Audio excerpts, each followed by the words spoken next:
I'm Tom. And I'm Zeus. And we're from Shout It Out Loudcast. And this is Gene Simmons from Kiss.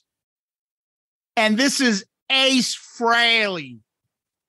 And when we want to listen to anything about football, music, Kiss, wrestling, country music, and more, we go to On the Flythe with Stevie Flythe and Jason Worden. Check them out. Oh, yeah.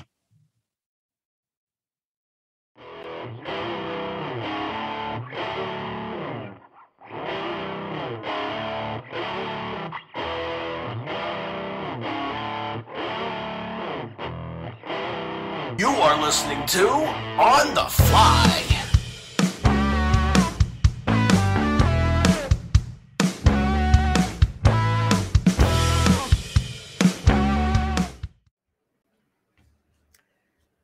What's up, guys? And just say the quote Eminem, look who's back. Look who's back. Yeah. Anyway, it's Worden. Warden's back in the house. And he's What's up, Stevie? I didn't know if you were replacement with all these country hotties you've been having on lately. Hey, man, I can't help it. Sometimes, sometimes you got to do what you got to do. No, I'm happy for you, man.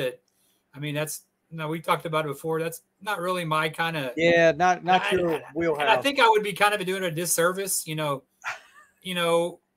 really knowing too much, because I hate listening to shows and one of the hosts doesn't really know what they're talking about. Yeah. But which you could say has been me since I started this podcast with you. Oh no, shut up. But I think you're doing really good with that. I listened to a couple of them, and like I said, not really my thing.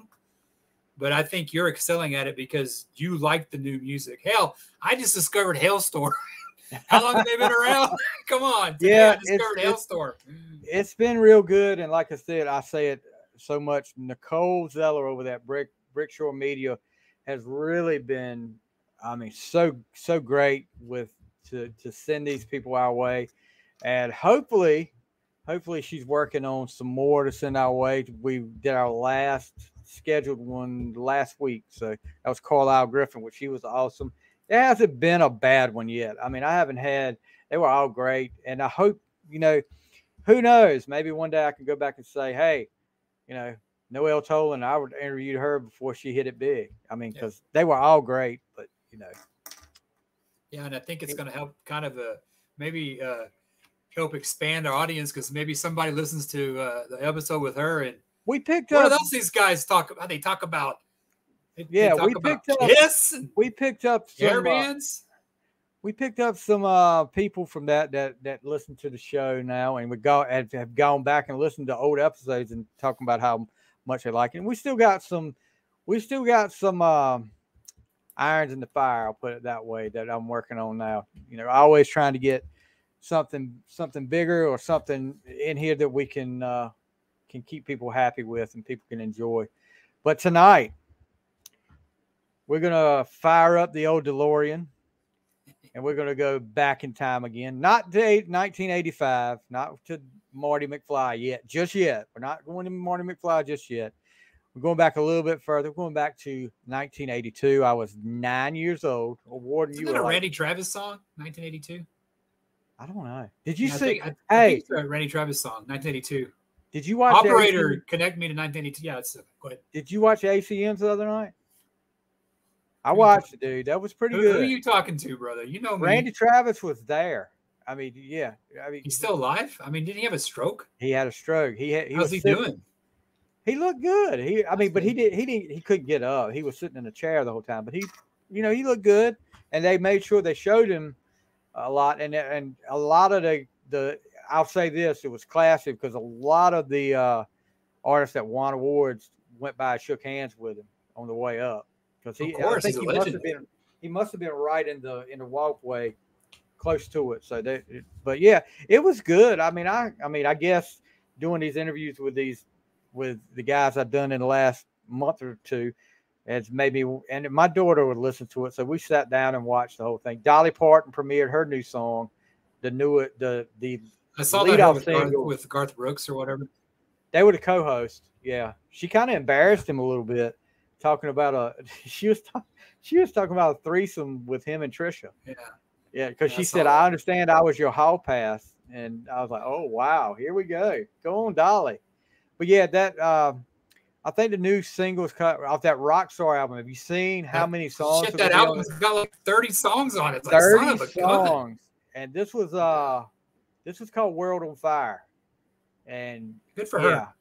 it's a great and it touches on a lot of subjects that we're dealing with today. So you want to give it a listen, guys, go out there and give it a listen. I'm sure it's Spotify, Apple Music, wherever you can stream it there. But yeah, we'll get back to our regular schedule.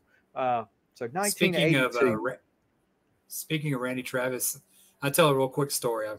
No, you good. Go ahead. My mom and my late grandmother, they always a country, and stuff. And I remember back in the like what ladies when Forever and Ever Amen came out, Randy Travis won every freaking award. And that pissed my mom and grandma. Oh my God. George Strait's much better, and stuff like that. He used to beat George Strait all the time. And I just have memories every time I see Randy Travis, I think about my late grandma. Well, he's no George Strait. I remember it's funny you say that.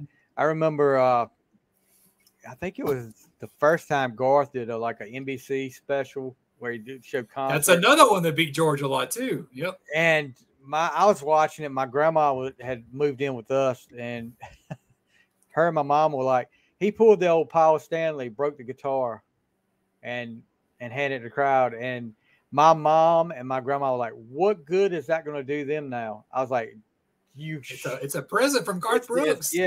It's from Garth Brooks. I said, my mama was a diehard Elvis fan. I said, you mean to tell me if Elvis smashed a guitar on stage and handed it to you, you would turn it down? She said, well, no. I said, okay, then. So, speaking of Elvis, did you see that article? I think the guys from Shout Out Loud talked about it, about how that Elvis had heard "Let Me Go Rock and Roll." Yeah. It was an Ultimate Classic magazine. That song does sound like a Chuck Berry song. That kind of something that Marty McFly may play on, Back to the Future.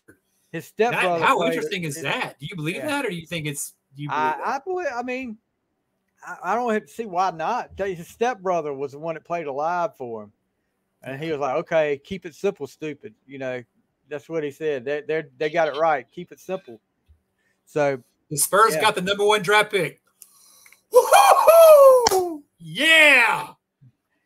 I am not lying. I just got text, brother. Oh my God. That is 3 in a freaking row. I hope she's not 3 in a row. Well, 3. You got Duncan, Robinson, and now this. Oh, okay. I thought you said 3. I said if y'all got the #1 pick 3 years in a row and y'all still get well, you know what I mean. Hey, that is awesome, dude. Okay. Sorry. Back to our regularly scheduled program now. So, well, there's no doubt about it. Pop's not retiring now. No, he'd be foolish. Yep. So I would say this. This will be a future show if Worden could ever come down from his high right now. Yeah, dude. My last few years with sports, dude. I mean, I haven't had it up since 2011 when my Cardinals won. So I mean, this is in the the Spurs. I guess they won in 2016. Never mind. I'll shut up. You don't even know what the Spurs. Yeah. Time to go buy some tickets. This will be a future episode here, but Saturday night, I was home alone, not Macaulay Culkin. And I pulled up Amazon Prime, and I'm looking like, oh, wow, they're streaming Air, which is the movie about how Michael Jordan ends up with Nike. And I'm not going to give away too much of it to people that haven't seen it, but he wins 6 rings, dude. I've seen it. Yeah, but the story and it's great acting jobs up there. I mean, you've got, of course, Matt Damon, Ben Affleck. Ben Affleck was okay. He wasn't. Ben Affleck gets a lot of hate. I don't like the guy personally. I think he's a good actor. He played Phil Knight. He was a better Batman than the other guy. Who? Christian Slater or whatever the name is. Christian Bale, yeah. Christian Slater. Good Lord. I'm not a Christian Bale I don't fan. think so there. I think Christian Bale was one. Okay. We're gonna agree to disagree on that one. But yeah, Matt Damon he did a great job. Marlon Wayans of all people, played George Raveling, who was a USC basketball coach. And the guy that was on In Living Color? The skinny one, real skinny one. And he was on White Chicks too, with his brother. Oh, Damon Wayans' brother. Okay, Marlon. Yeah, he was in Scary Movie and stuff like that. Okay. Yeah. So he kind of surprised, but the big surprise for me was Chris Tucker. Chris Tucker did a great job, and then Jason Bateman, as always, does. Jason Bateman's great in anything he does. If he plays anybody from more than 10 years back, he does a great job. And I mean, like you said, he does a great job anyway. But that was really good. We'll do that should be an episode where after Worden decides to watch it, we'll do an episode on that. I've been meaning to watch it. I didn't know it was on Prime. I thought you had to pay for it, so I'm a cheap bastard. You can stream it, yeah. Because I thought the same thing when I looked at it first, and it was like, and I clicked it, and I was like, because I thought about it, I said, maybe I'm here alone, maybe I'll rent it, but no, it's free. So, of course, it's from your area. It's from your. I read I was somewhere too that was like, I read a couple of things where they were saying, oh well, he didn't approve of it. Well, that's not true. He just didn't want him to be the focus of it. He wanted the story about it. And that's the thing you'll find out in that movie too. If that would have been LeBron, he would have been in every scene. We know that. Look at me. I'm the greatest of all time. I'm LeBron James. I'm the greatest because I say so. You don't have to say it. If you're the greatest, you shouldn't have to say it. So, but yeah, they never showed this guy that played his face the whole time. Yeah, that's great. Yeah, every time like the Blair Witch, they didn't ever show the face, so it makes the movie even more entertaining. So Jordan is the new Blair Witch. So you heard it here, folks. Yeah. So just looking at some news, Tesla's getting ready to put out a new live album, Full Throttle Live LP, and it also includes a bonus studio rendition of Aerosmith's SOS Too Bad. And I'm looking at the set list. Well, I was. Okay, here we go. You're a big Tesla fan, just like I am. Miles Away. And I don't know if that's by Winger? Winger, yes, the Winger version. No. Changes. Time to Rock. Breaking Free. Call It What You Want. Lazy Days, Crazy Nights. Cold Blue Steel. Edison's Medicine. And then, like we said, the Aerosmith, the SOS Too Bad. So it's only 9 songs. No Paradise. That's like my favorite. No Love Song, no Paradise, no Modern Day Cowboy. It's not a lot of the what you would call, well, really, not a lot of the hits up there. Oh, go ahead and text your Spurs group up there. I hear you there. We got it. We're the NBA champions. Screw you, LeBron. No, we didn't say that. We're not. We don't claim to be the number one greatest. I don't even know who would be the number one pick. That shows you how. Hey, I just hear everybody likes him, so that's why I'm excited. So I'll put the phone away and. Sorry. No, you're good. I just heard it go. No, people keep texting me, so it's like, hey, we don't have a, beside, I don't know. No, I don't know. We know. We can't rely on the Cowboys. We obviously can't rely on the Astros, I guess, but I'm not an Astros fan, so. What's the hockey band? What's the hockey? The Stars? Dallas Stars? Yeah. They won a championship. Yeah, they had some kind of graphic on NBA or ESPN. Everybody's won one in the last decade. Mavs won one, except the Cowboys. And they're like the most valuable franchise, and they can't win a damn ring. That's because they don't. They pride themselves on being the most valuable franchise. They're all about. Jones is about this. Well, all my buddies bitched about Kellen Moore. We'll see how it is this year. That's all I got to say. I can tell you this. I'm not a Cowboy fan, but I will say this. I will agree with your buddies. Kellen Moore was a hindrance to the Cowboys offense, I think, at times. But so Motley Crue recording a new album. John 5 will be in the studio, which, John 5 has come out now. With all and we talked about this before, all the Mick Mars lawsuits and drama. John 5 says he and Mick Mars talk all the time. So he's trying to, I guess he's kind of trying to calm the waters a little bit with that. This is all Nikki. This is all Nikki and him getting mad at Nikki and Tommy. I don't think Vince could care less, but Tommy, I don't think the dick that Nikki is. I don't think. Well, yeah, I know it's look, because just like we say, Paul Stanley runs Kiss, Nikki Sixx runs Motley Crue. Yeah, There's no doubt about you it. didn't see Tommy getting a. I mean, nothing happens in Motley without Nikki, and I think Nikki is the Paul of the band. He's the only one that Tommy goes left along. the band. But honestly, Tommy doesn't even like the music they do anymore. Well, I mean, he was all in the Methods of Mayhem and rap. I mean, he came back for a paycheck. He needs to forget about that Methods of Mayhem crap. His solo stuff was pretty good, like Hold Me Down and Take a Ride. I like that stuff. It's got to be better than Brandon. Yeah. Well, it's a lot better than Brides of Destruction or whatever they're called. That was, 6 a.m. was okay, but they all sound the same.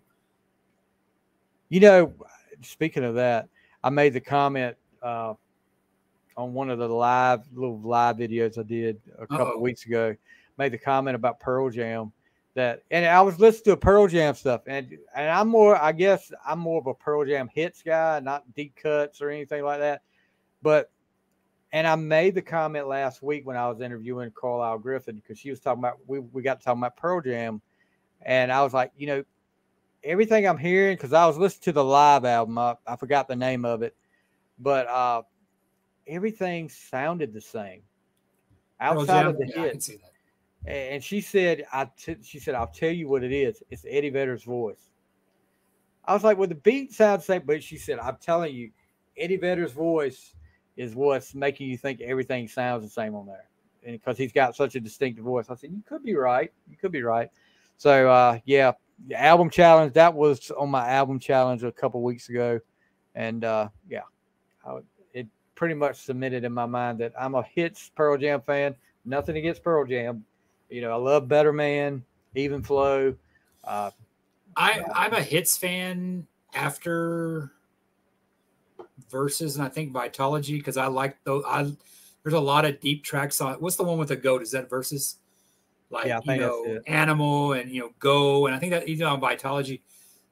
First 3 albums. After that, I fell off. I couldn't tell you the name. I love Versus though. That's probably when that's a desert island for me. I could not tell you the name of an album after Vitology. Yeah, I'm with you. There's that one with the yield sign, but I thought that was Coverdale Page. What did they have the same cover? The album. Yeah, that's what Coverdale Page had. Yeah. So, all right. Okay, you're talking about Motley and stuff like that. Yeah. I gotta give props to something right now. I don't know who it was. I heard a podcast. I think it was Eddie Trunk I was listening to. And he said that people were really bitching about the Aerosmith tickets. I looked at the tickets for them. They're coming to San Antonio. And they never have, they're one of my favorite bands, but they're not great live. Joe Perry and Steven are, but the rest of the band are just, And actually, Tommy Kramer, who's not with them, he actually lives in a place called Bernie, which is like 15 minutes from here. Go pick him up. Yeah, right. Where Goldberg currently lives too. It's like, of all the places to live, why would you live in Texas? Like the hot, not Texas, so to speak, but you got money, go, live, somewhere cooler. And I looked at the tickets and I was like, wow, with the Black Crowes, there's some reasonably priced tickets. I mean, nothing's reasonably priced anymore, but compared to Kiss, Motley, I gotta give props to Aerosmith. They were reasonably priced tickets. They weren't. I mean, I haven't looked at the service fees. It's regardless that service fees are $40 now, but they were a lot more reasonable than Kiss tickets. How about Mitch LaFon reporting about Kix, who, not Kiss, but Kix, who has announced their farewell show. Front row seats in the thousands of dollars. This is Kix, not Kiss. Yeah, and you put it towards they're not going to play as big crowds as Aerosmith and Kiss, obviously. They got 3 hit songs, maybe. Yeah, don't close your eyes. Cold Blood, Blow My Fuse. Yeah, I'm with you. Yeah, I agree. If you want to pay that much, that's fine. People don't. But it's probably a small club that they're not going to be that many people. They're probably going to cash out on it. Dude, that's crazy. It's going to end up where they price these people right out of touring. Well, they're doing that now with the big bands because when they're starting to charge, I mean, even I don't know if I talked about this with you, but I saw Kiss 3 times before the well, 2 times. No, I guess 1 time before the pandemic, twice after. But I had bought my tickets. Before the pandemic hit. Right. So I look at the Austin show I was about to go to in November. Not the ticket prices, but the fees have gone up since for COVID. The World Health Organization, politics be damned, it's not a threat anymore, but they're still doing that to people. They're trying to make up money, bud. And well, I get that, but that's not right. They're screwing over the fans. Yeah. That's kind of why I was, it's kind of like the thing about Kiss being on Howard Stern. He dogged them especially Gene, for ripping off the fans. Stern doesn't do that. He doesn't sell memorabilia because all my fans listen to me. That's enough. But my God, Gene, here's toilet paper. I mean, but he had them on there, and it's like these. I mean, but I mean, honestly, there's that thing too. I don't know where I was going with this, but I was just, I got started on something, and it's like you're pissing off. I mean, and then Kiss isn't mad. Their years are behind them. We're the mirror. Careless. But these newer bands better not do this stuff. I mean, they're not going to get me to go because I'm probably done with concerts. But I got Aerosmith as big as they are. They're promoting America's greatest rock and roll band.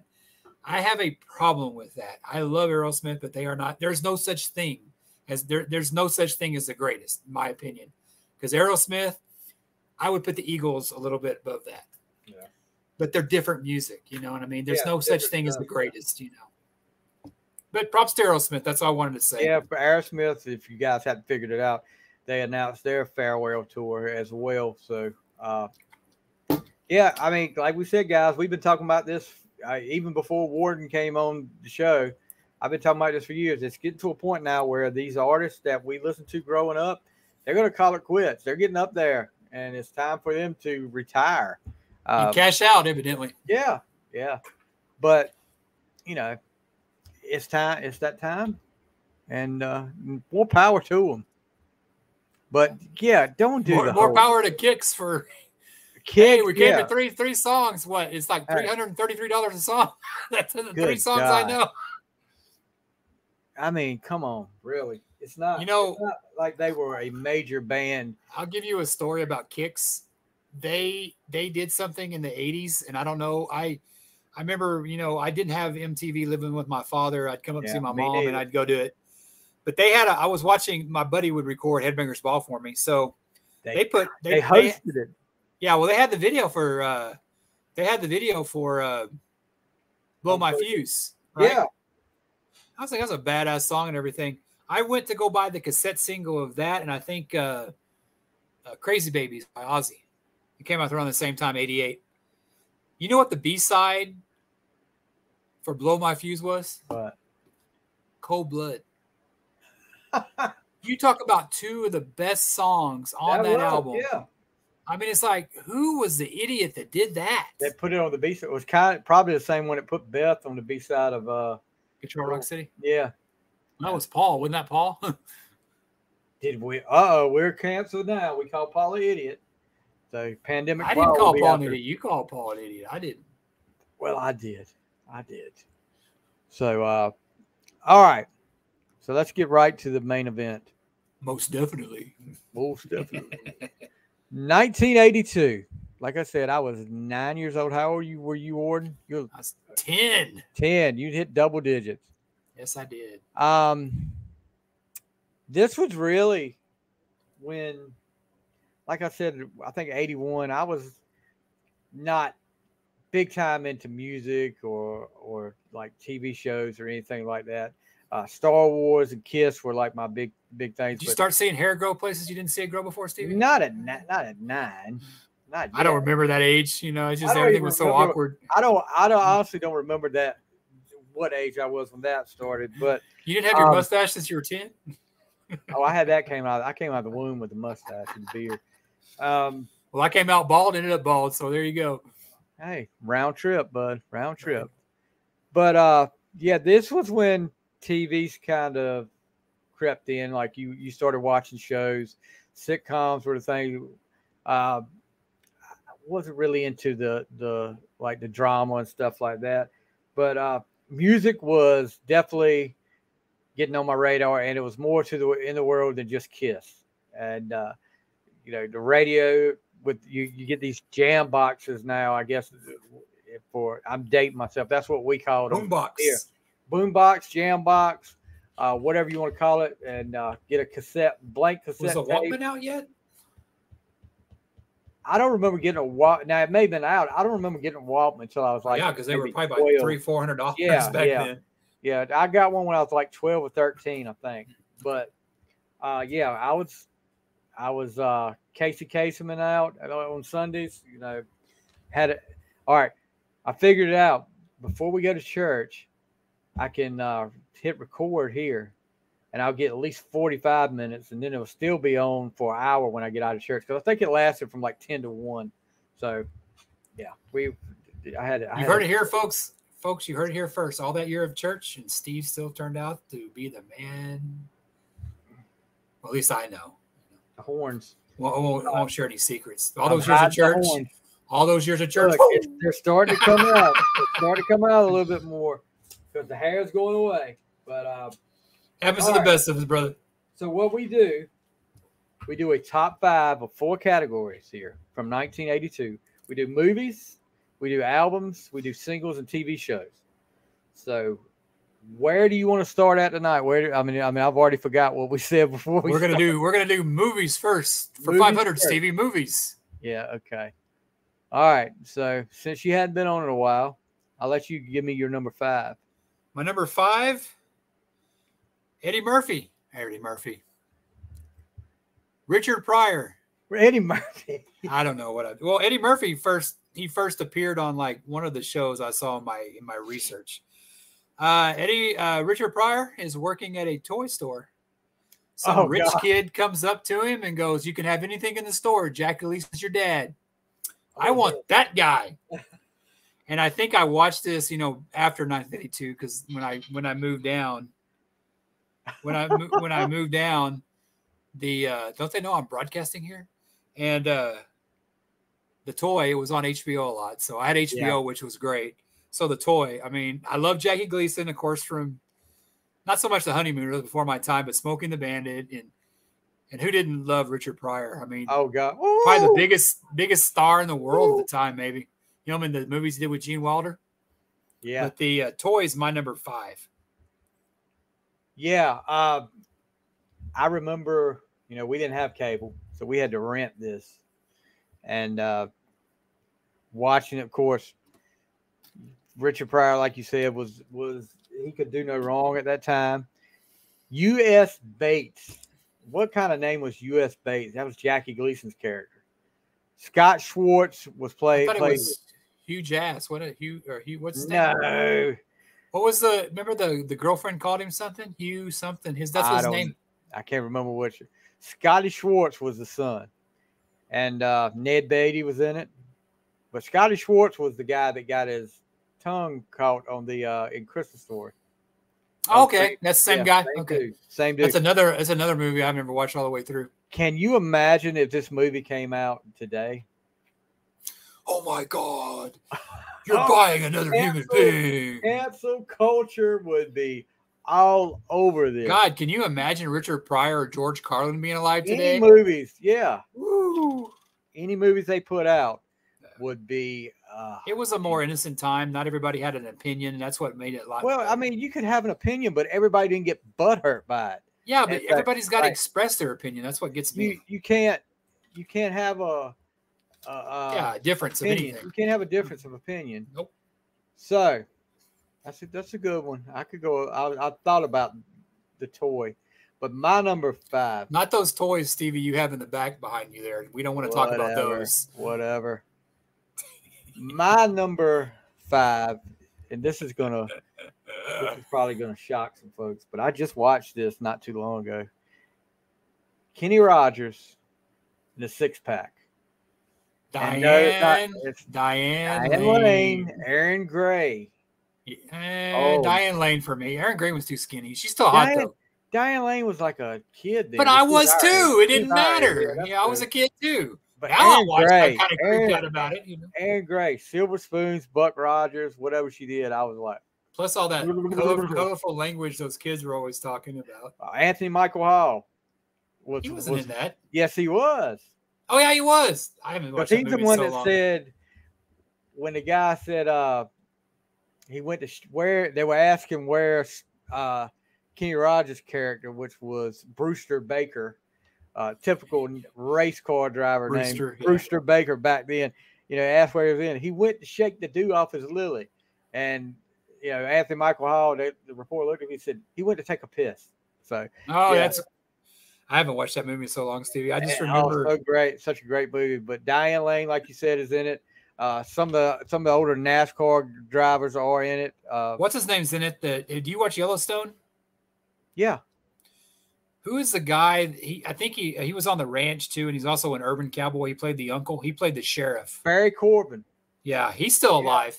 Yeah. My aunt actually was in real estate up in Dallas, and she was getting close to almost sold him a house back in the 90s.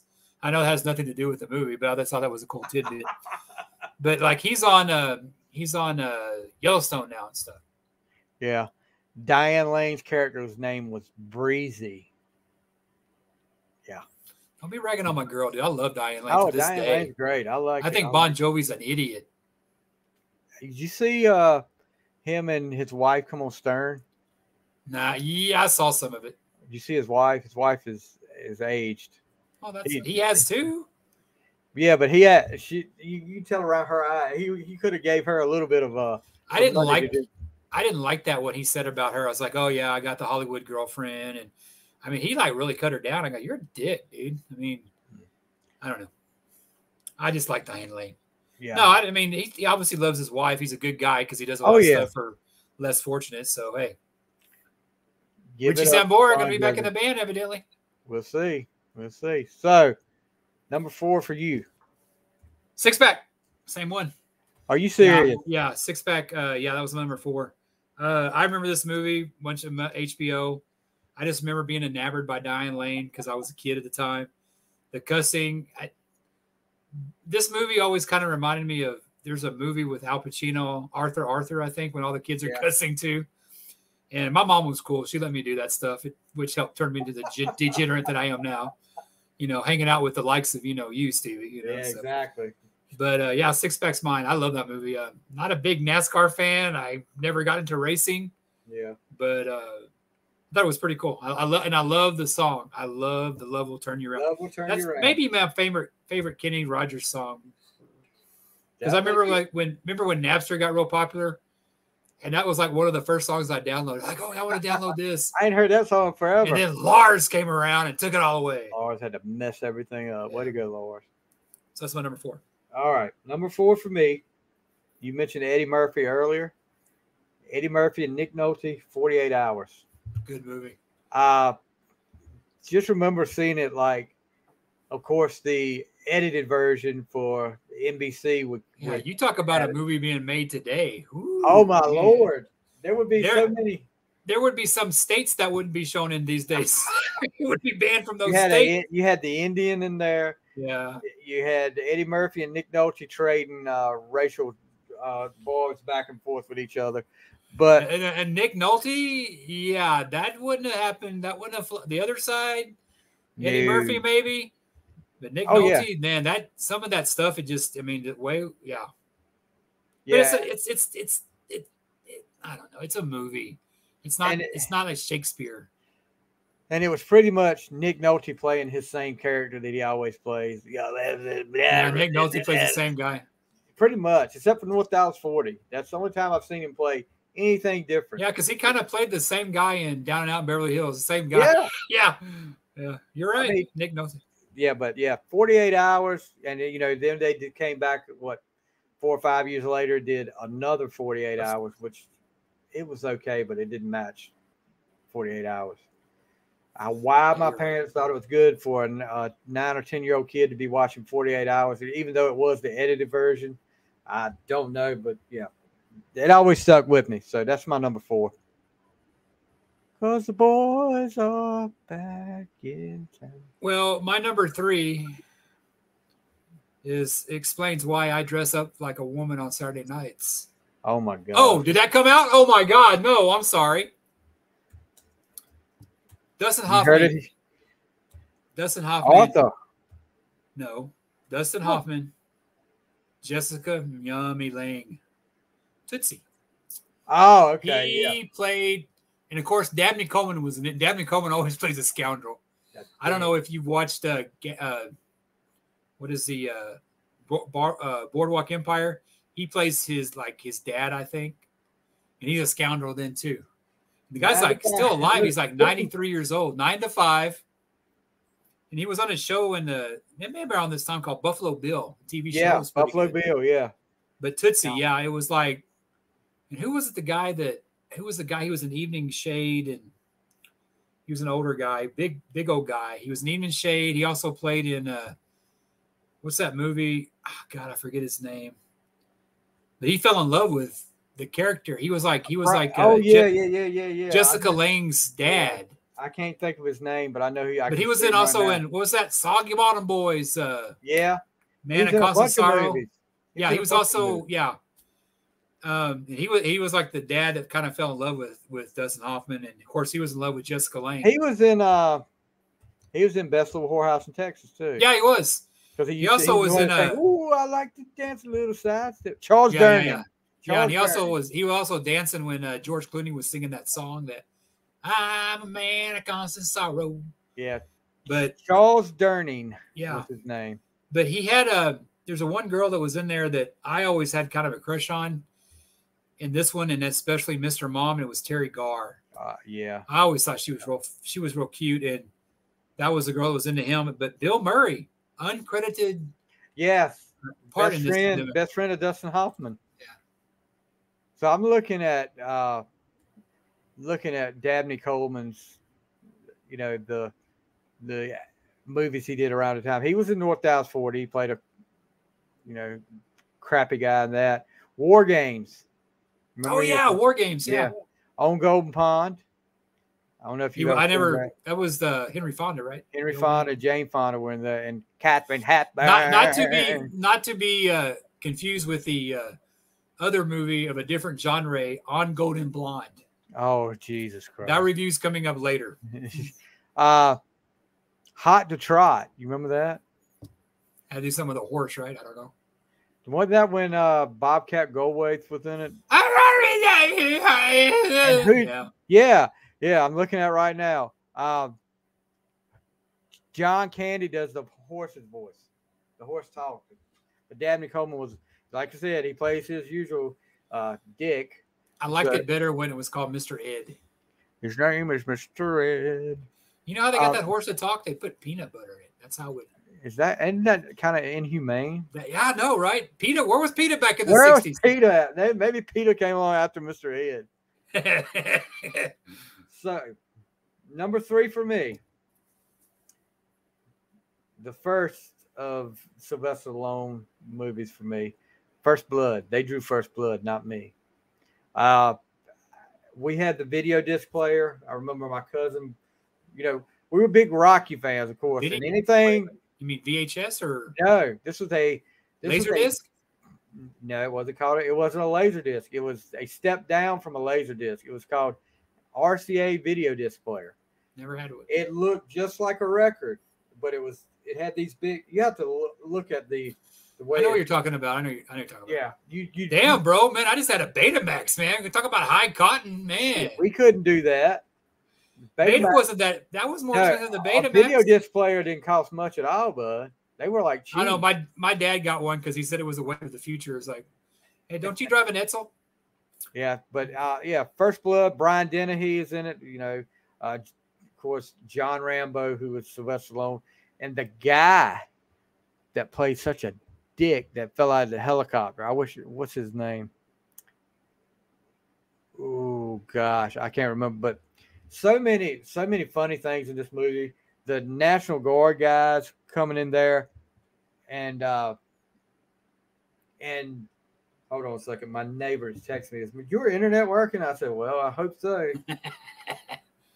But the National Guard guys coming there was the funny part. This is a serious movie, but when the National Guard guys come there and Brian Dennehy was the sheriff of that town, comes it says, whatever you do, don't do anything. You've got him cornered in the cave. Don't shoot.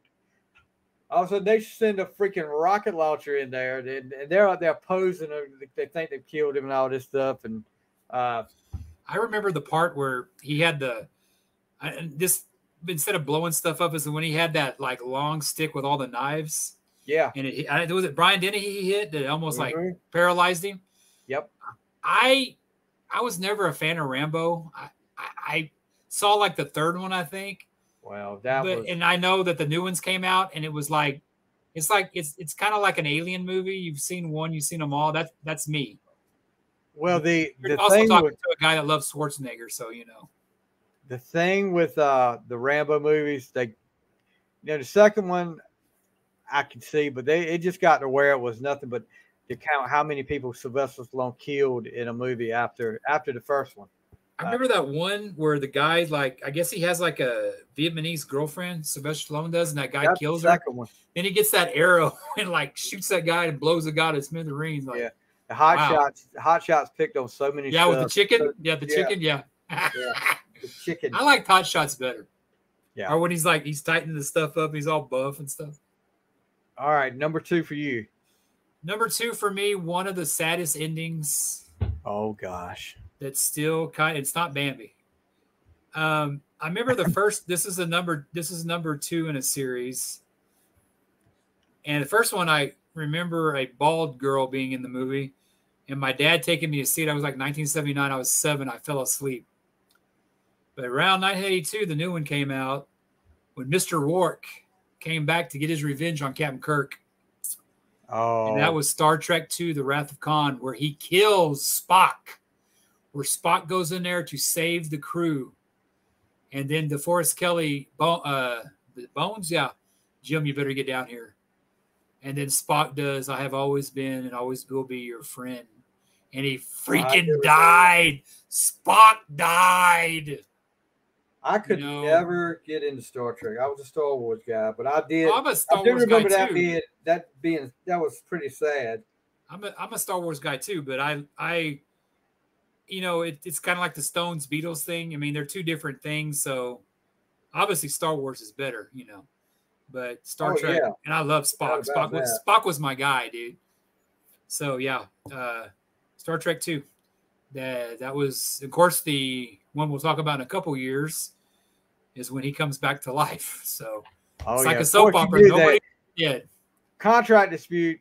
Yeah, but my God, dude, when he died, I know you're not a Star Trek fan, but yeah, you ask any sci-fi guys, that just, and we didn't know he was going to come back alive. Hey, your Spock's dying,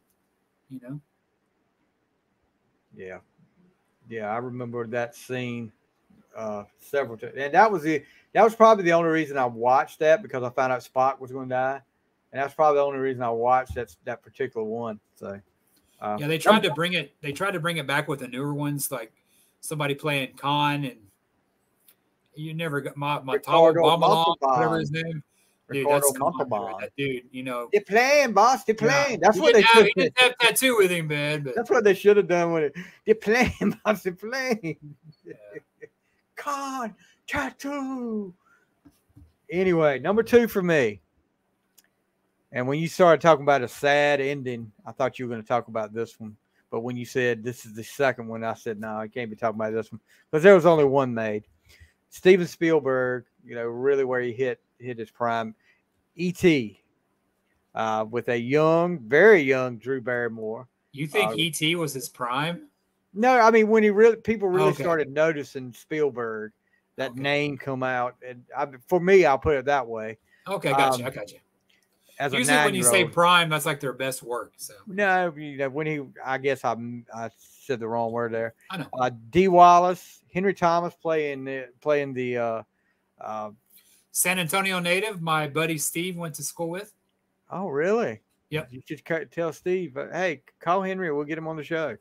Hey, we ought to. Yeah, I'll ask him. I don't know if he still talks to him or not. Elliot. But Drew Barrymore. and launched Reese's Pieces, and Yes. probably one of the worst Atari video games ever. The worst. I had it. I still got mine. Mine's in the closet. Really? Yeah. Collector's item, dude. That might be. No, worth they money. have all those ones. Remember they had to bury a bunch of them because they had so many of them didn't sell? But you remember the documentary they did on that, on trying to find them? We talked about that with your on that one of the episodes. Yeah, with Kyle, who, by the way, Kyle finished up his chemo treatments. Everything's come back good. Awesome. Clear. So hats off to Kyle. And a public service announcement, just turning 50 and Stevie's around the corner. Yep. Men, get your colonoscopy. There's nothing to it. It can save your life. He enjoyed it. Actually, I did have a pretty good nap. Look, you remember, and I remember in the day hearing this song. Neil Diamond did a song called Heartlight. Your boy Neil Diamond? Oh, yeah. that's I'm thinking the other guy. Who's the other guy you don't like? Neil Young. Yeah, that's the one you don't like. Yeah. Neil Diamond did a song called Heartlight, and if you listen to the lyrics, it's got to be about E.T. Turn on your heart light. Got to take a ride across the moon. Yeah. All right. Hello. He watched that movie and said, guess what? I'm going to write a song about this. Hold on a second. I saw E.T. one time. I was 12 or 10. I didn't like it. It didn't do anything for me. I still have E.T. trading cards. I've never been a big fan of aliens because I'm always afraid they're going to do, those kind of probes you told me about, Stevie. But, it was a movie I never really got into. I saw it one time. I love Reese's Pieces and I like Drew Barrymore. But have you seen those things to where it's like his finger, but it looks like kind of like a dildo? It's like, what did mom order a couple of these for? Where did you see that at? It's some meme and it's like his finger, but it looks like, hey, mom got a couple of those. What's up with that? All right, so let's get to your number one movie. My number one's another sequel, and this guy's pretty much the king of sequels. You had him earlier with Rambo, Rocky 3. Well, that was probably my favorite Rocky movie. Let's go ahead and let the cat out of the bag. That's my number one as well. I had that soundtrack for obvious reasons. Eye of the Tiger.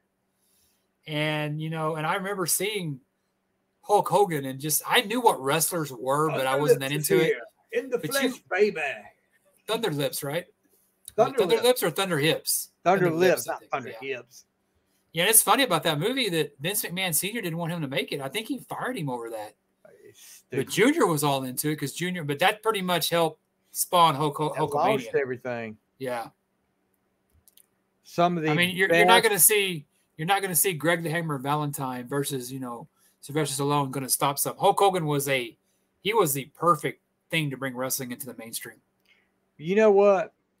Sitting here thinking about this, Hogan. You look at the size difference between Hogan and Stallone. So, granted, that was an exhibition match and all this stuff. Rocky IV. Guess who auditioned to be the Russian wrestler? Nikita Koloff? Yes. And I interviewed Nikita. Nikita was did? Yeah, he was talking about it. And he said everything went good. We did our shots. We did our shots together, like scenes together. Crockett messed it up, right? No. They said he was too big, too much bigger than Stallone. He's not as big as Longren was he? And I don't think so. He sure said. He said, "We loved you, but you're too big." Nikita was like the kind of wrestler that should have been huge. Yeah. If he'd have gone to WWE, drop the Russian bullshit, And you imagine Nikita going to WWF with Hogan as a champion, but they wouldn't have made. They wouldn't have let him. But Vince back then, and look at what he did to Dusty, dude. He wouldn't have let him a Russian.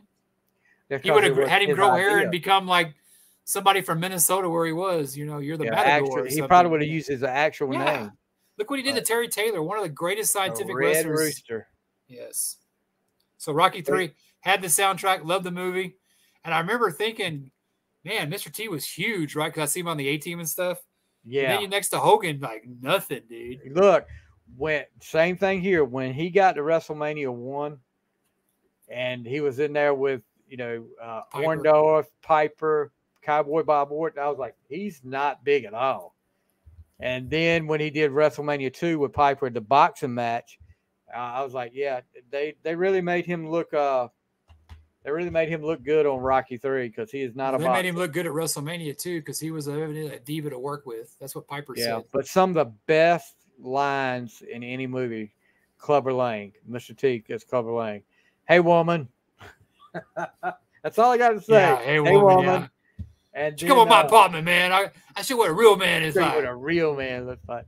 I bet you sit up late at night wondering what a real man is like. I tell you what, why don't you bring your pretty little self over to my apartment? I'll show you what a real man is. You want it, you got it. Yeah, he knew how to press his buttons. But who also too, Burgess Meredith, man, God, what a great, just old school actor. Talking about a sad thing, the death of Spock. What about the death of Mickey? And then that embarrassing scene by the ocean where they get in the water, him and Apollo get in the water. And it's still not as bad as the Top Gun volleyball scene. That's the I agree with that. But yeah, Talia Shire, and I don't care if she was in Godfather or what, Talia Shire will always be known as Adrian to me. She wasn't as prominent in Godfather. She wasn't Rocky. Burt Young. And why did they have to kill her off in the later ones? I don't know why they do that. I don't know if she didn't want to come do it or what. That's but true. they end up killing off Paulie too. In Creed. Did Paulie die? Yeah. Oh, Creed, right. When they did the that Creed old dude's movie. still alive too. Born on April 30th, by the way. Yeah. Oh yeah. Burt Young just had another birthday, and he was an accomplished boxer. You know that? Yeah. He was. I like it when he throws that beer or whatever to that Rocky machine, and then it ain't a beer. It's like liquor. It's like or something. It's a fifth of liquor. But I like it how it shows Rocky how he made it, and and it stuff, and how you got to get hungry again. Yeah, how much Rocky fame has changed Rocky. But yeah, how bad of luck does he have? He loses everything, has to live on the streets, man. God. But then, he makes that all right. He ends up by owning a restaurant, and he calls it. Have you seen the latest Creed? Yes. Is it good? I like the first two. You won't like the third one as much as you did. I'll put it to you this way, and I'm not going to give anything away. Rocky movies and even the Creed movies are known for iconic fight scenes, right? Nothing. Yeah. I mean, you see the fight scenes like going back to Apollo and Rocky. The first two were great, man. So. And Rocky, even Rocky 3, Rocky 4. This one is different. This fight scene is different in this movie. It's got a good story to it. I'll go along with that. Rocky is not in this movie because Sylvester Stallone had I think Irvin Chardoff and him are having, about control of the Rocky brand. I'm not a big. I always try to tell someone I'm a big Stallone fan, but have you watched Tulsa King? I have not watched it. It's good, dude. Yeah. I'm not a big Stallone fan. I like it's good. I love Stallone. That's one. The guy that does Yellowstone, of course, he did that, and also when I also finished up Mayor Kingston. That's a good one too. The kid that played Rocky's son. Oh my God! In Rocky 3, the young guy. What happened? You need to look up that. I know Fried is his name. I'm thinking. But yeah, dude. You'll have to look that up. I'm not going to get into too much into that. The two later in the fifth one, I think his son played his real son. He died. His real son died? Yeah. Really? And then in Balboa and the Creed movies, the guy that was the husband that got killed on This Is Us. I don't know if you ever watched that show. I did. That was a good show. The guy was You're married. If I watched it by myself, you would start to wonder. The guy was a Steelers fan, so I had to watch it. But he ends up playing. You felt sorry for him, I hear.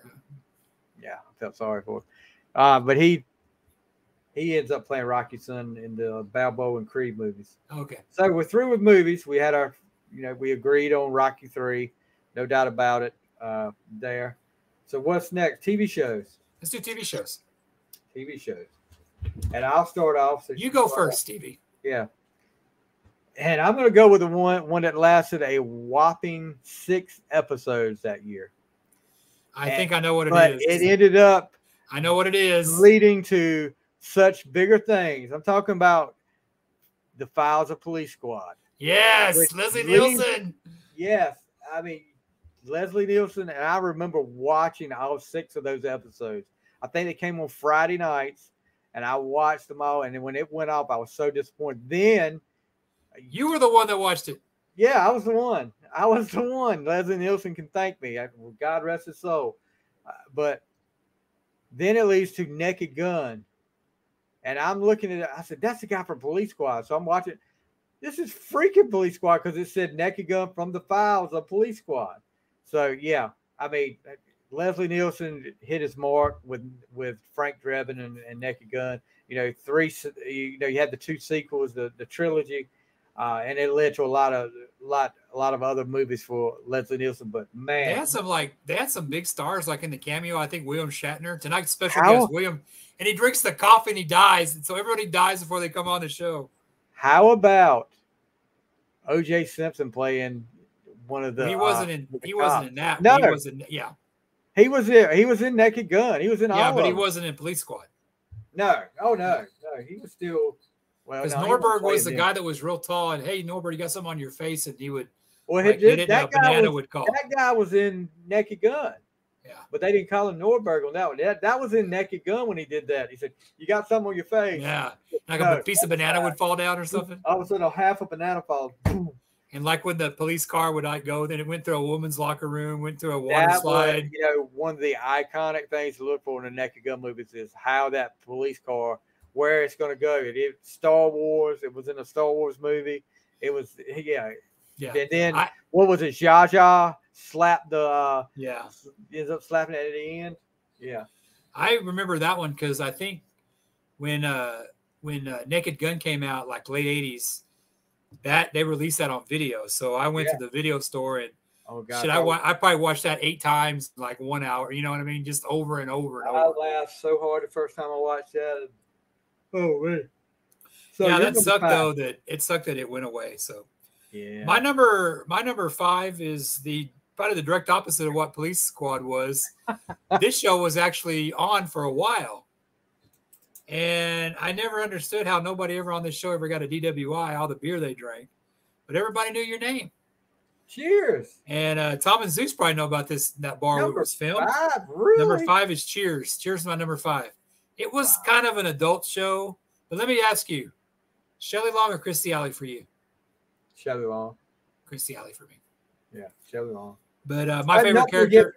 Nothing against Kirstie Alley because I liked her better when she did like Runaway.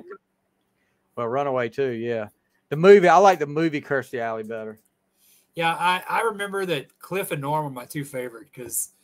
Norm Cliff was like a know-it-all, and Woody. Well, that was later, but Woody and Coach were like, Coach. Yeah, but did you see that thing about Coach? He was only like 52 when he died, brother. You see all these people, like you look at like Mr. Roper, he was 52. You look at all these people you thought were old, and they're like, crap, they're around my age. Yeah, and like the Coach, I remember he was like in a few episodes and he died suddenly. I remember that part. Cancer. He had lost a lot of weight. And they were talking about, things weren't looking good, and he did a few episodes, and then they didn't announce he was. They didn't know. Yeah, they didn't tell anybody. They didn't announce he had passed. They just used it like he was away. He was away visiting people, or something like that. I think. Just never came back. Yeah. Yeah. Okay. So number 5 is Cheers. Number 4 for me. Knight Rider. David Hasselhoff, gosh knows, as much as I still say he was bigger in this than he was in Baywatch, but a lot of people don't agree with that. He was cooler. Yeah, he was definitely cooler. No doubt about it. I Never got into Baywatch Kid. No, I didn't either. There was a guy with he was his twin with a goatee. He had the twin. He drove car, Karr. Oh yeah, that was when the evil kid car. Hey, remember on South Park when they did that? When like Cartman came from another dimension, he had the goatee, but he was nice. And who everybody knows, no big surprise. Kit's voice was by Mr. Class, or not Mr. Not head of the class. Boy Meets World. Topanga, yeah, whatever. Yeah, boy, Topanga. I wonder why you thought of her first. I didn't watch that show. I just remember her. I'm sure you did. But yeah. Oh, boy's still alive too. Yeah, William Daniels. He was also on that show, St. Elsewhere. Yeah, St. Elsewhere. Yeah, he was a dick on St. Elsewhere. I mean, that was a stupid show. I never saw it, but I was thinking about watching it. Then I saw it ended and like, oh, come on.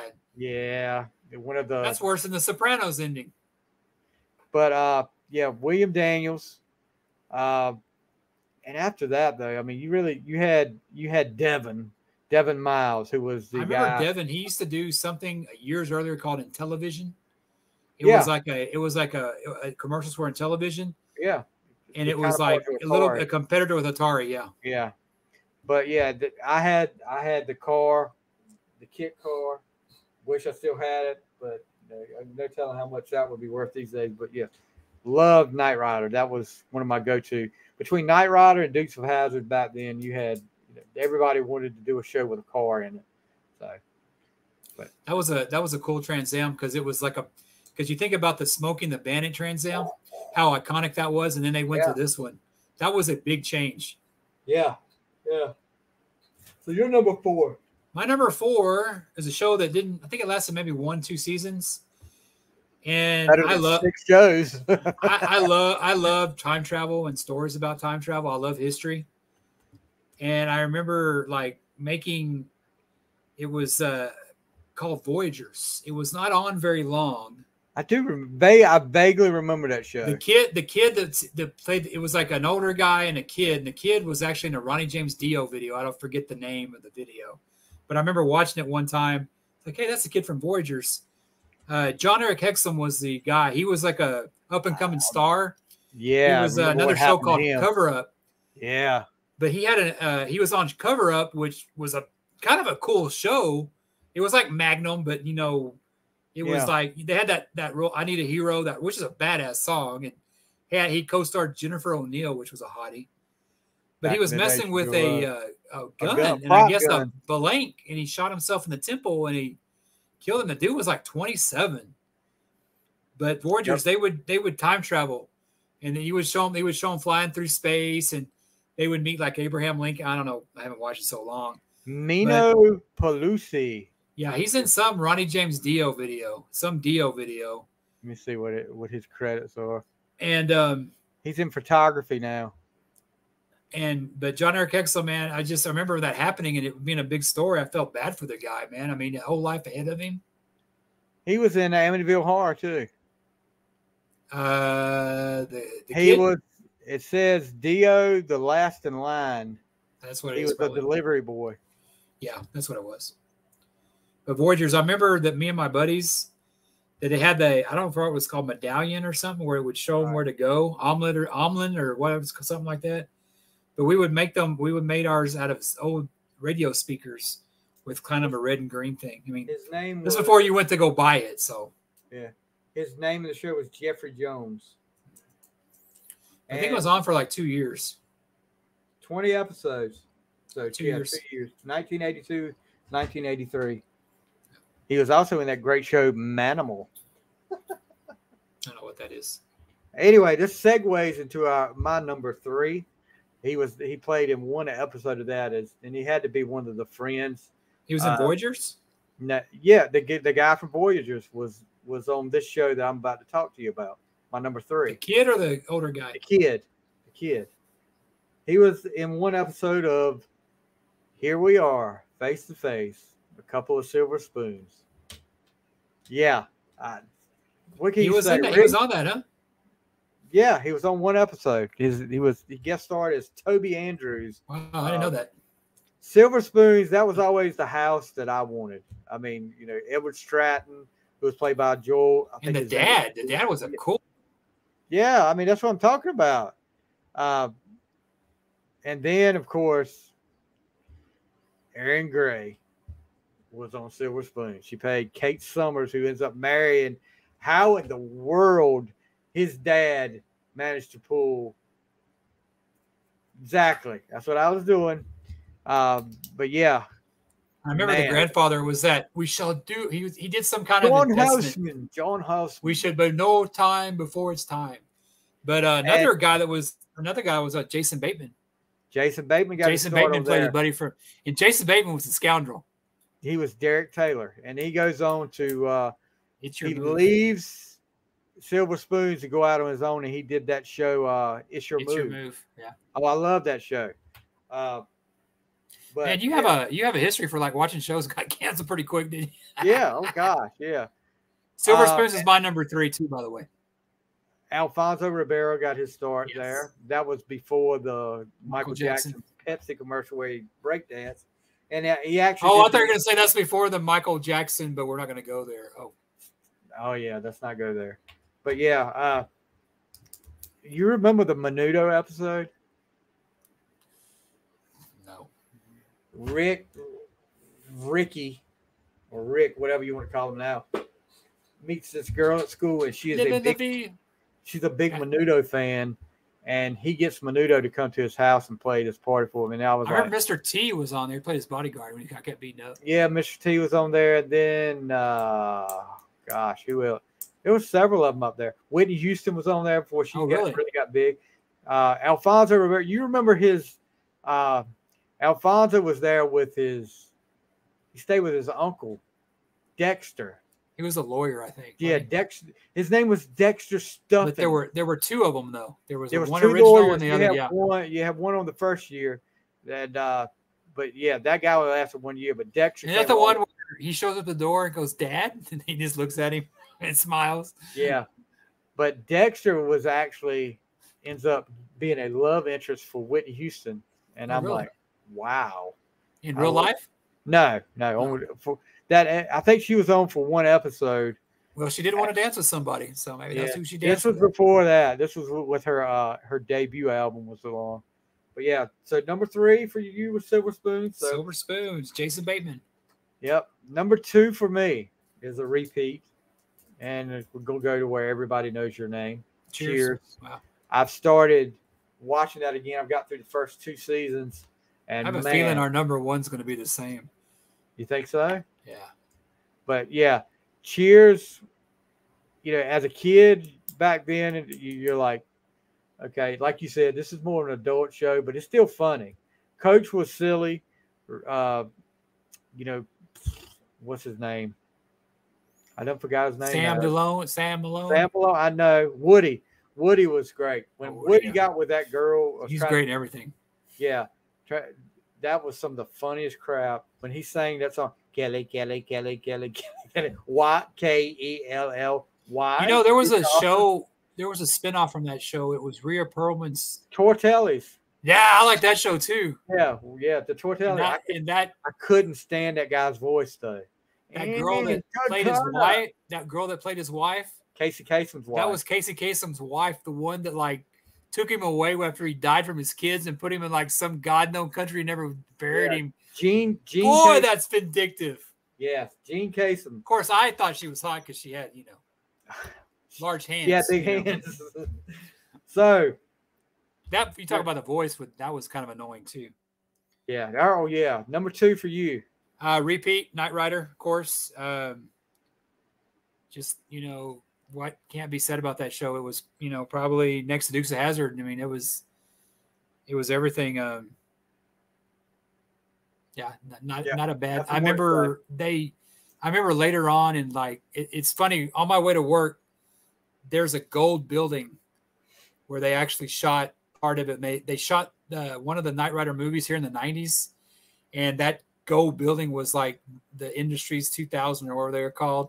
All right. And I remember a few years, probably late 90s. It's like I had to go to business there. It's like for a class. I'm like, oh, this is where they shot Knight Rider. I'm like, you're a geek. But I drive by that every day, and it's like, hey, that's where they shot Knight Rider, and they shot it. And they have a thing called the River Center Mall. River Center, we have a river walk here. Like, that's where the Spurs, you know, when they win, they hold the championships, which is may happen again in my lifetime, evidently. Maybe. I know. You never know. All right. Come on, Stevie. It's kind of like the Cowboys. At least No, I have more faith in the Spurs. At least it hasn't been that long. No, we got Peter Holt. He lets people run the business. He doesn't get involved. So, number 1. I know it's the same. And it's one of the most iconic TV show theme songs that you ever hear. One of my favorite, Johnny Mathis and Denise Williams. You know, and it launched. That's Johnny Mathis? Yeah, Johnny Mathis and Denise Williams. I thought it was that guy from Show Me That Smile again, Alan Thicke. Oh, that's B.J. Thomas. Yeah, that's the guy I thought. Yeah. But yeah, Michael J. Fox, Justine Bateman, Tina Yothers, Michael Gross, Meredith Baxter Birney. Meredith Baxter, which she's only Meredith Baxter now. And that kid who's the kid that was the little kid? He turned out to be like Brian Bonsall. Death. They showed him like tattoos all over his neck and face. Like, how about Nick though? Hey, yo, Mallory. What was that movie? Transylvania. Was he in? Was he the one that was in? Skippy was in Trick or Treat. Skippy. Yeah, Skippy. He was in Trick or Treat. If you haven't figured out what we're talking about, and I think both of us agree on this, Family Ties. Probably the biggest star in the world at that time, Michael J. Fox with Back to the Future. Future. He was recording. He was doing Back to the Future at night, and then getting a car, taking a nap. Had a driver taking a nap on the way to the Family Ties set, and you know, and it. I mean, as big as the show is to me, it only influenced my daughter's name, Mallory. So that's where we got Mallory from. And your wife was okay with your childhood crush there? One of her ideas. Oh, that's cool. Because if it had been a boy, we were going to call him Hayden. You know where Hayden came from, don't you? Coach Hayden Fox? Christensen's from Darth Vader? No, Hayden Fox from Coach, when Craig T. Nelson played Coach. The best way to come up with names: look through old TV shows. We didn't want anything that everybody else had. You know, we want something different. So, hey man, Jason from Sarcommand. I predate that, so no.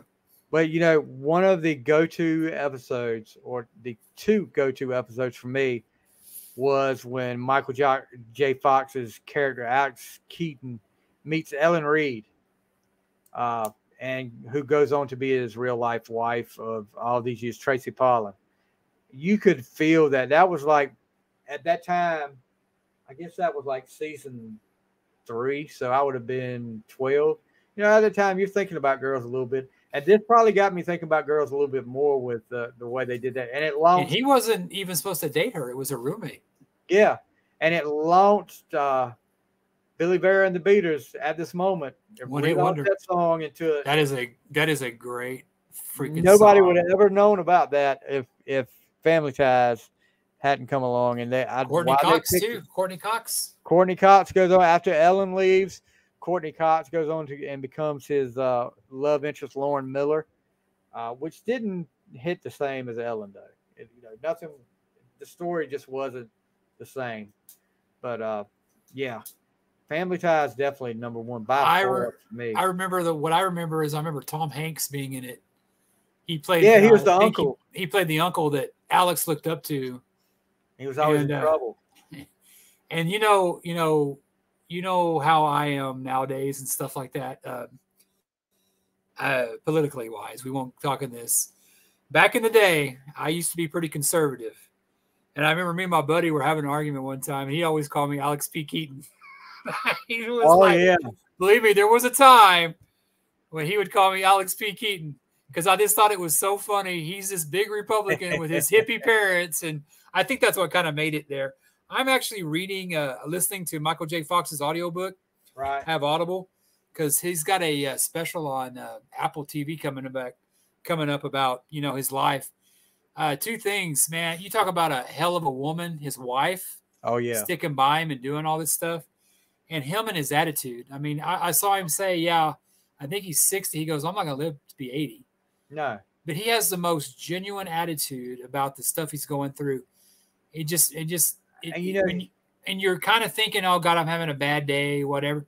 And you think about somebody like them, and yeah, he's got a lot of money. He admits that, but they can't leave him alone without him falling. I mean, it's that, and he had to give up his career. Spin City, he was doing great, and He was really doing good. Took it over, Spin City was good.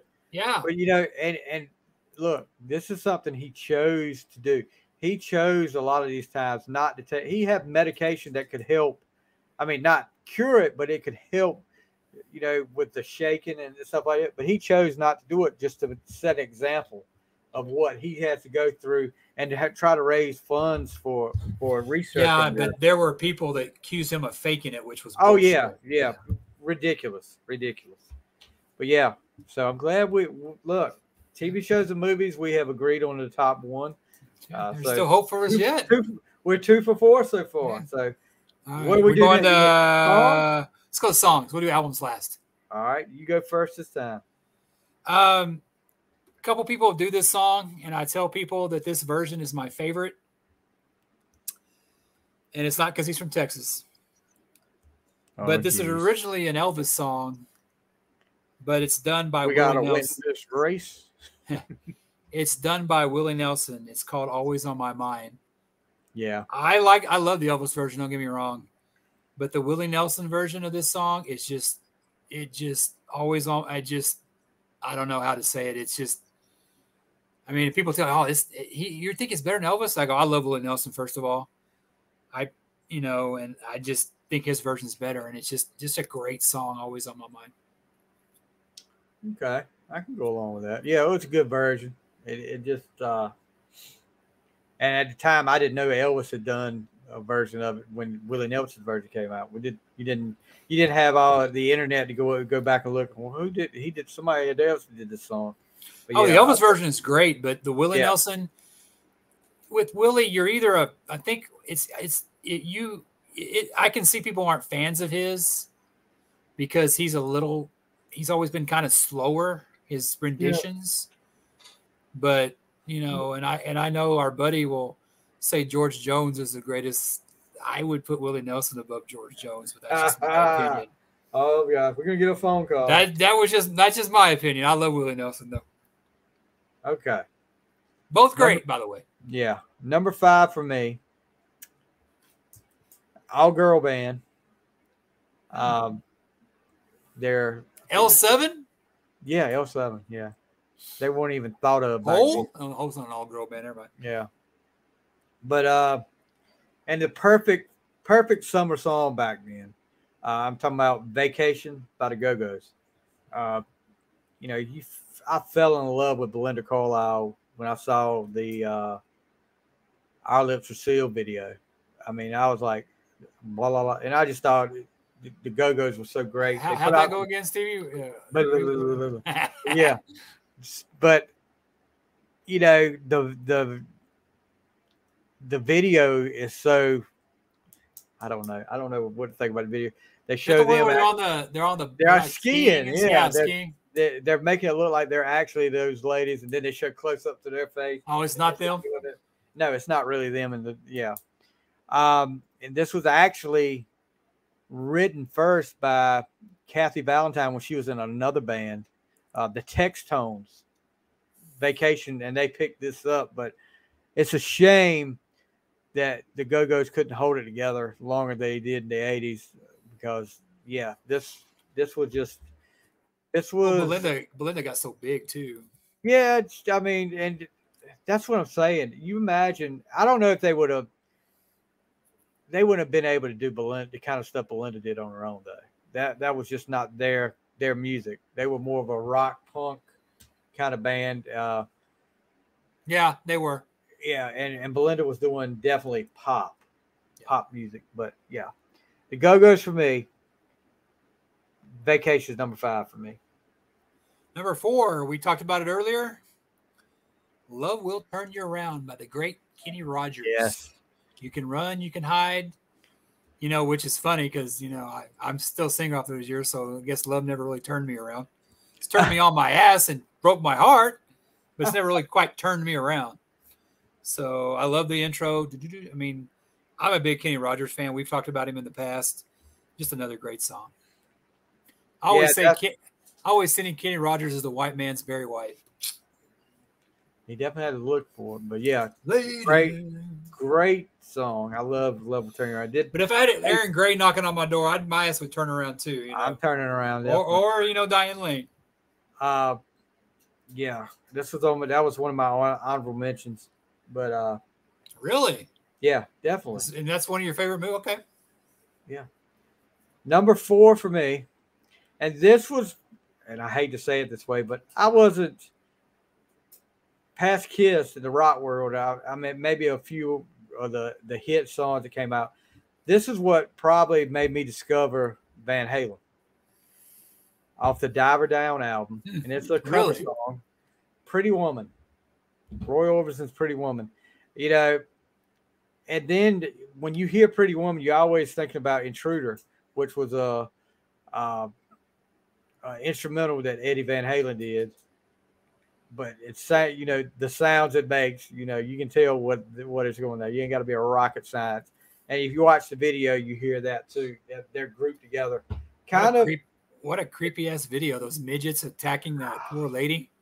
Or sorry, little people. Sorry, did I get us canceled, Stevie? The only, you know,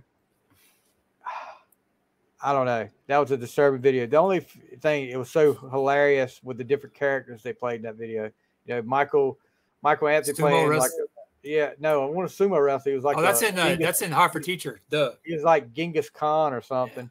Yeah. And then Eddie Van Halen. Yeah, they had this Asian thing with Michael Anthony in both videos. So you notice that?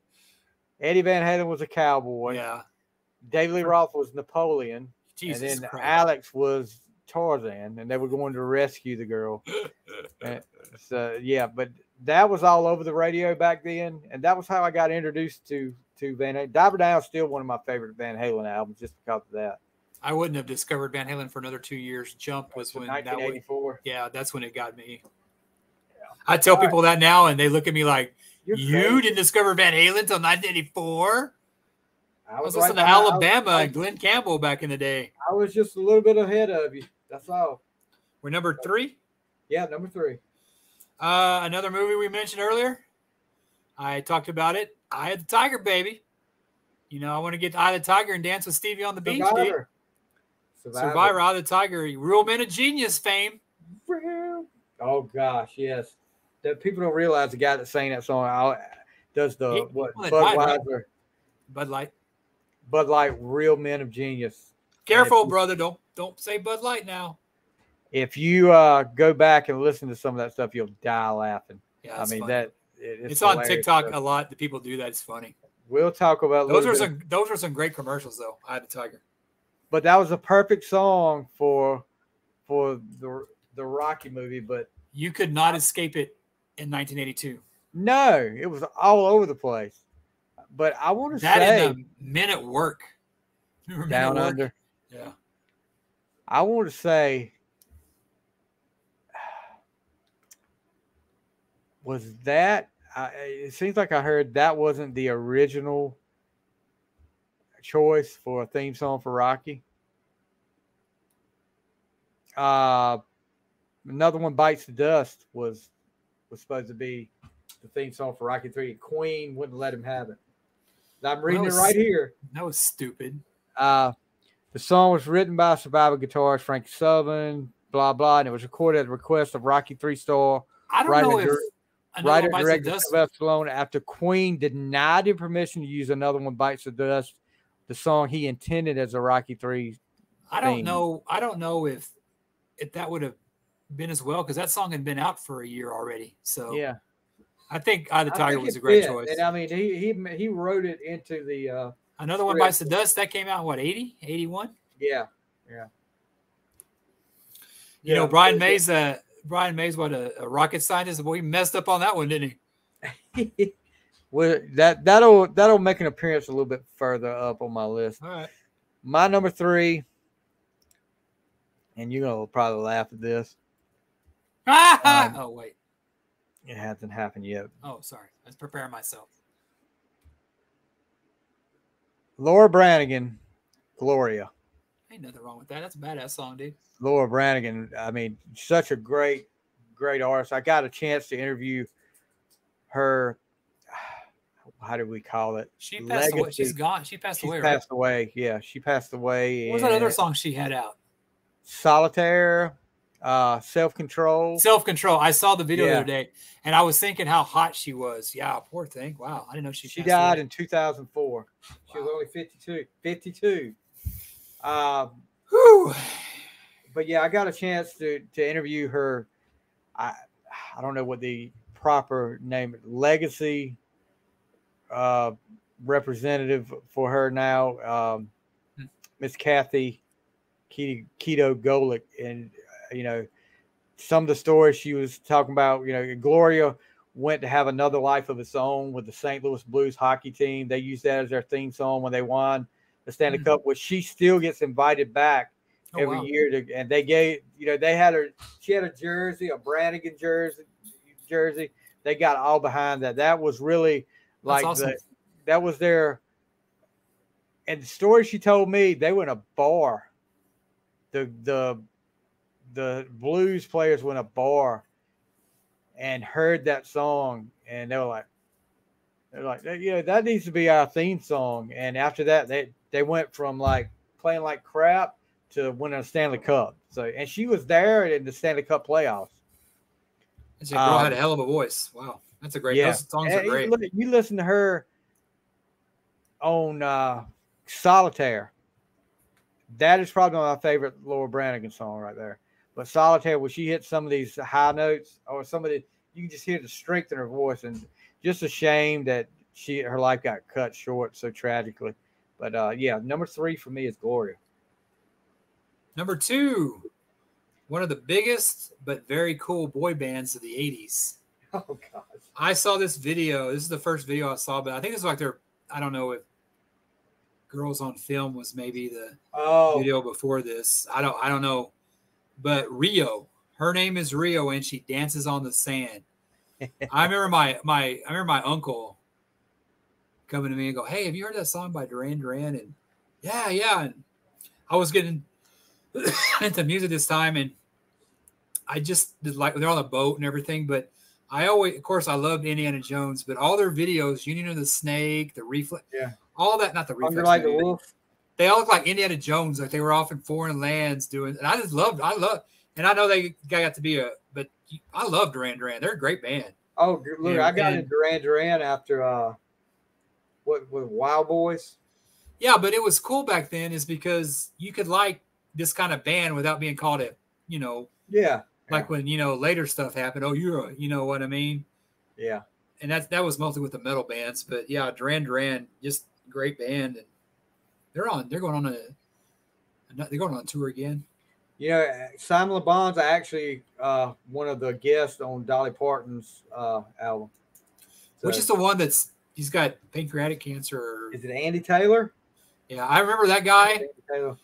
Remember that song he did? He was married to some model back in the day. Right. And I remember they were like in a bathtub together. She's naked. I was like, dude, life's not even fair. You remember when he went out and did a solo thing? He did a song for a movie. It's a great song. I love the song, but called Take It Easy.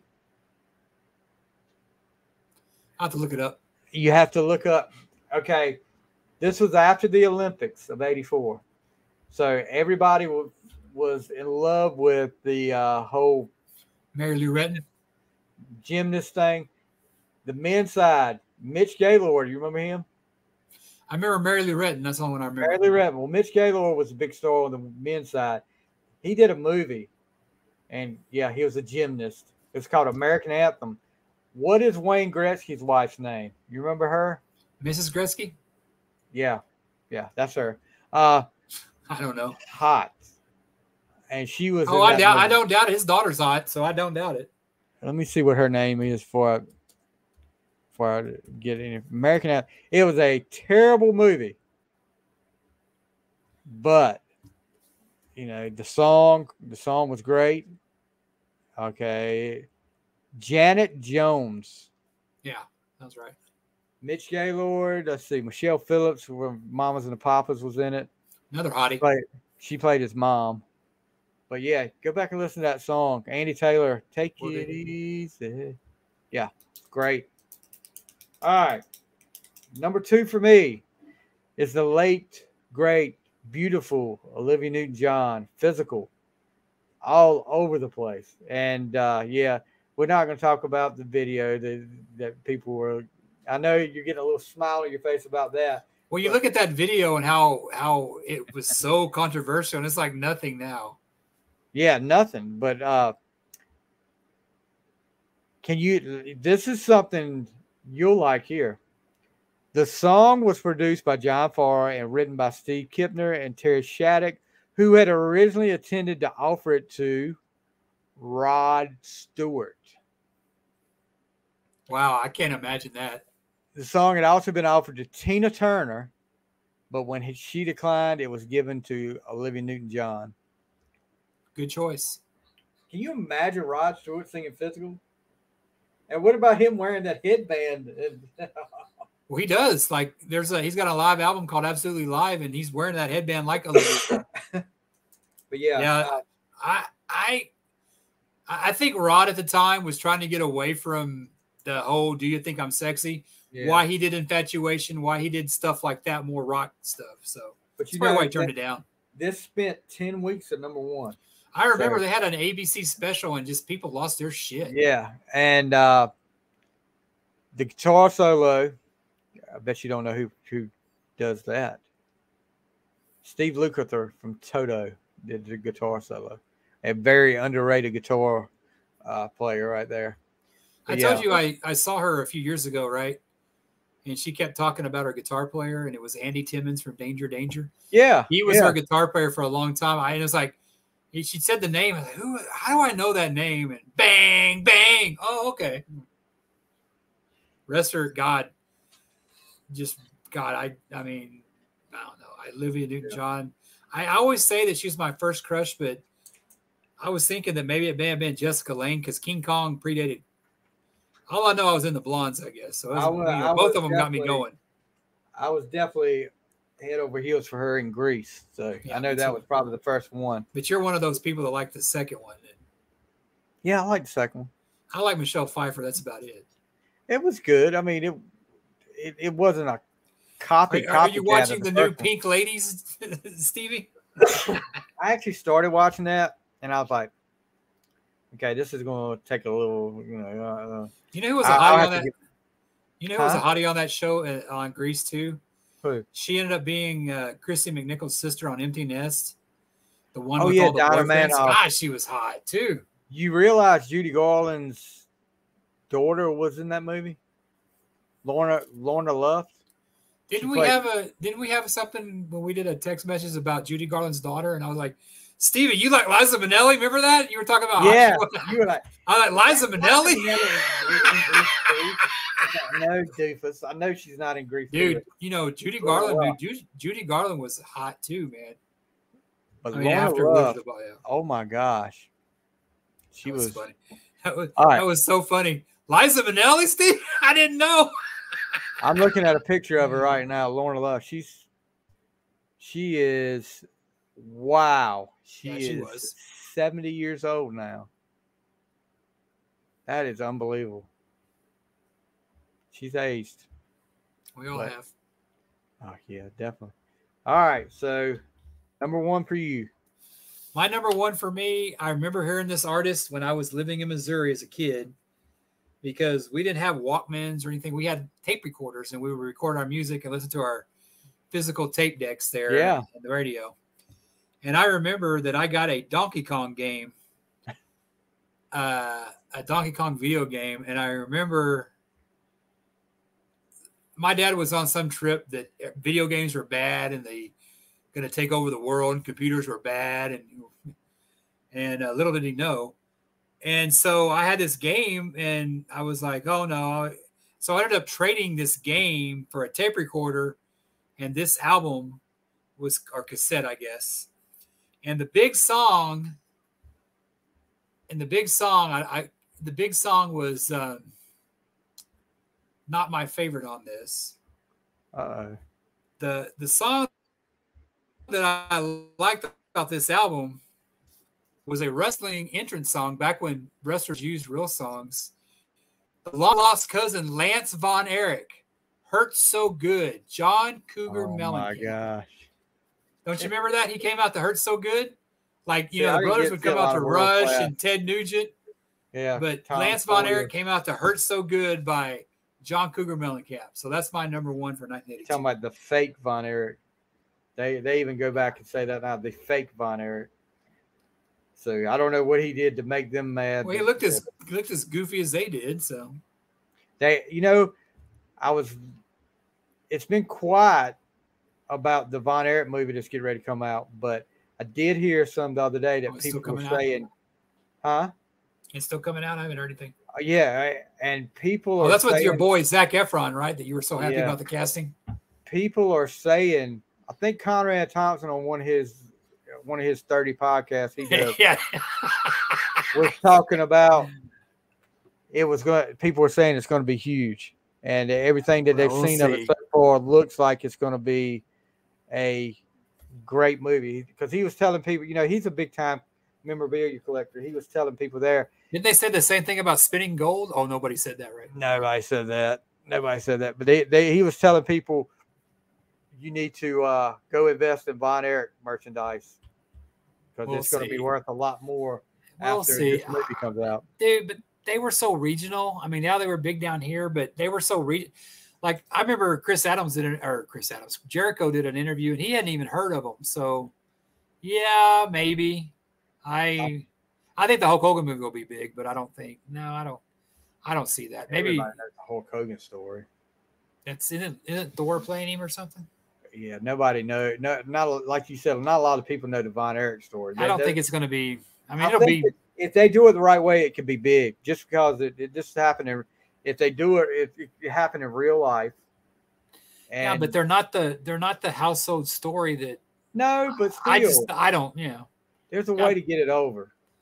Yeah, but you got to be really invested, though. I mean, I don't see it happening. But that's just me. I could be wrong. Hopefully it'll be good. So my number one is a repeat, and continue the Rocky III dominance. Eye of the Tiger at number one for me. What can you say? Survivor. It launched their career. They go on to have some hit songs after that, but nothing as big as Eye of the Tiger. What was that? Burning Heart was in Burning Heart from Rocky IV. Yeah, evidently they did something right, because Sylvester Stallone brought them back, and actually the soundtrack for Rocky IV has Eye of the Tiger on it. Of course it does. Well, Rocky III had it first. I know, but why wouldn't you not put that on there? That's smart. Why would you have it on Rocky IV? Because it's Rocky. It's like the Star Wars theme they put on every soundtrack. Okay, so but why? If you're going because I like Eye of the Tiger, I'm going to go ahead and buy Rocky IV too. Because some of us wore our Rocky III soundtrack and needed a new one. Well, Gonna Fly Now should have been on Rocky IV then. I don't know. I'm just saying what I would put Eye of the Tiger, because that was the biggest song. I was always confused about that, of why they put Eye of the Tiger. They had two Survivor songs on it. And if you want to talk about the greatest Rocky soundtrack, then Rocky IV kills all of them. By you had Vince DiCola's instrumentals. You had John Cafferty doing a great job of Hearts on Fire, and then Robert Tepper, No Easy Way Out. Yeah, but Rocky III, I had that soundtrack. That was more of a soundtrack. It wasn't a movie.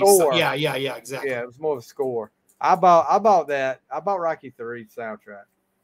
So it's like where he's on the cover with the belt and stuff, with the gloves. Yeah, it's kind of like a gray background. Yeah. All right. So albums, and I'll go first. I'll let you go first, Stevie. Since you went first the last time. And keeping up with my singles trend, Laura Branigan's album, Branigan. I mean, she had a ton of hits, but this is where it all started for her. Gloria was monumental. And, maybe I'm a little biased because, I'm kind of invested in the Laura Branigan when I did the interview, but yeah, Laura Branigan is my number 5. Hold on something real quick. He's changing his list, guys. Yeah, I actually made a mistake. Uh-oh. You're not allowed that. I made a mistake. I put an album on here, but I didn't think it was right, and I just checked it, because that's my list at work. So, okay. My number 5 is, I had this album too, and you mentioned her earlier. It was Olivia Newton-John's Greatest Hits. That's the one where she's laying down and she's got her like arm around her. I had that one. It had like, because she had another one in the 70s with all the early 70s. This one had all the Grease stuff on there and Xanadu and Magic and stuff. So yeah, I had the cassette. It was, I see it now online. It's like pink, but I had a blue one. I guess she did different colors and stuff, but yeah, I still continued on. It was like 4 years after Grease. Yeah, and I still carried a torch for her back then. I still did to this day. Who didn't, dude? Unless something was wrong. I saw it when I saw her live, and I saw it, and I was like, man, I still have a thing for her. God, she was always beautiful. I hated seeing her die, though. I mean, that hair. I hate to see her go through that cancer battle numerous times. Yeah, but whenever you saw her like on TV doing interviews, she was always smiling and she was always beautiful. Her looks never went down, and her attitude never went down as far as you could see in public. I just remember seeing her when they did one of the Grease reunions where she wore the leather jacket, and they asked her, well, what about the pants? And she said, no, that ain't happening. I'm not trying the pants. They'd have to paint them on me now. So, my number 4, Let Me Rock You by Peter Criss. No, I'm just. Are you trying? Wow. No, that's not going on any list. Not even a honorable mention. Go-Go's Vacation. I mean, I can't say any more about that. Go-Go's were, they got in the Hall of Fame, but it was long overdue. A couple years ago, I think they got in. It was long overdue as being one of the first all-female bands to write and perform their own music. And I mean, like I said, if you ever watch that documentary, people talk about the Eagles documentary, which is probably one of the best documentaries you ever see. Go-Go's the Go-Go's documentary is awesome because who's the guitar player, Jane Curtin? I always thought she was cute. Jane Weedland, not Jane Curtin. Who's Jane Curtin? Jane Curtin was on Saturday Night Live. Jane, you ignorant slut. Oh, okay, that's right. Yeah. That and also, one of them on there. But Jane Weedland, the guitar player, was also on Bill and Ted's Excellent Adventure. Played Joan of Arc. Yeah, that's right. Yeah, we talked about that. And we talked about that before. Yeah. I'm seeing if you remember these things. But yeah, like I said, they let drugs and jealousy and which will kill any band, but they just let that kill them. And but you go if you ever get a chance to watch the Go-Go's documentary, and I can't remember, I'll see if I can pull up the name of it. You will see the destruction of just a great band, and but it was on Showtime. I remember watching it on Showtime, but what was the name of it? The Go-Go's. That was it. It was just called the Go-Go's. So that's my number 4. What's your number 4? My number 4 is what I was kind of mixed up about. It was released in 1982. I remember. I don't know if that song. It's 1999 by Prince. Okay. See, what kind of freaked me out about that is that the single, it was originally released, but then I think after Purple Rain came out, it got re-released and it became a bigger hit. So that's what I was like, well, it says 1985 here, but I know it came out in 1982. So it's got Little Red Corvette, a lot of good stuff on there. Big Prince fan, as you know. When he died, that hit me pretty hard, along with like Olivia. But 1990 by Prince, I can't say enough about Prince, and hopefully we'll do an episode on him. Oh yeah, well that's definitely coming. What Prince is? I grew up with Michael Jackson. I never outgrew Prince, and when they always ask, well, who do you like better, Michael Jackson or Prince? And I will go Prince because I never outgrew Prince. I outgrew Michael Jackson. Yeah, Michael Jackson. No offense, but Michael Jackson probably helped a lot of people outgrow him along the way. You know what I mean? If you know what I mean.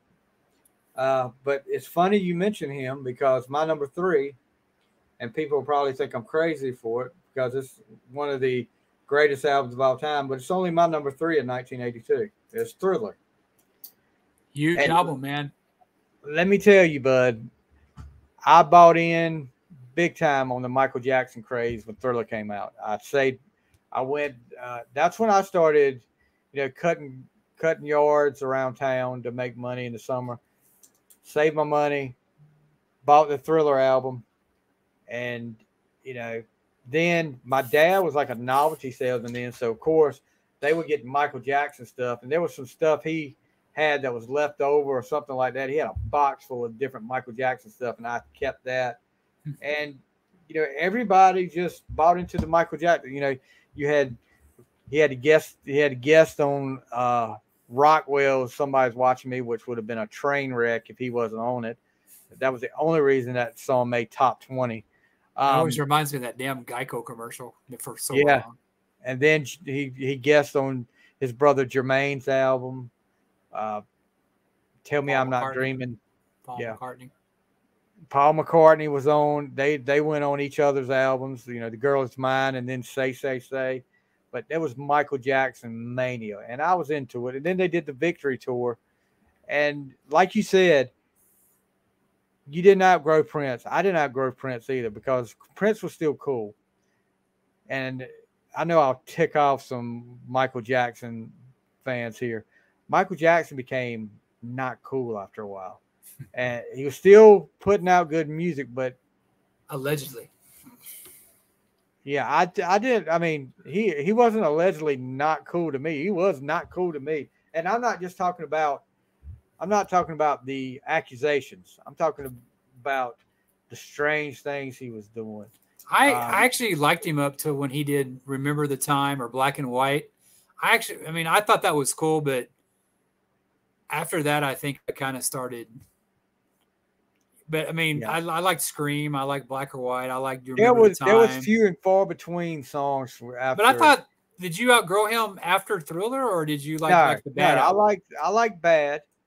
And by the way, you just reminded me. Scream. He did the duet with his brother, his sister Janet.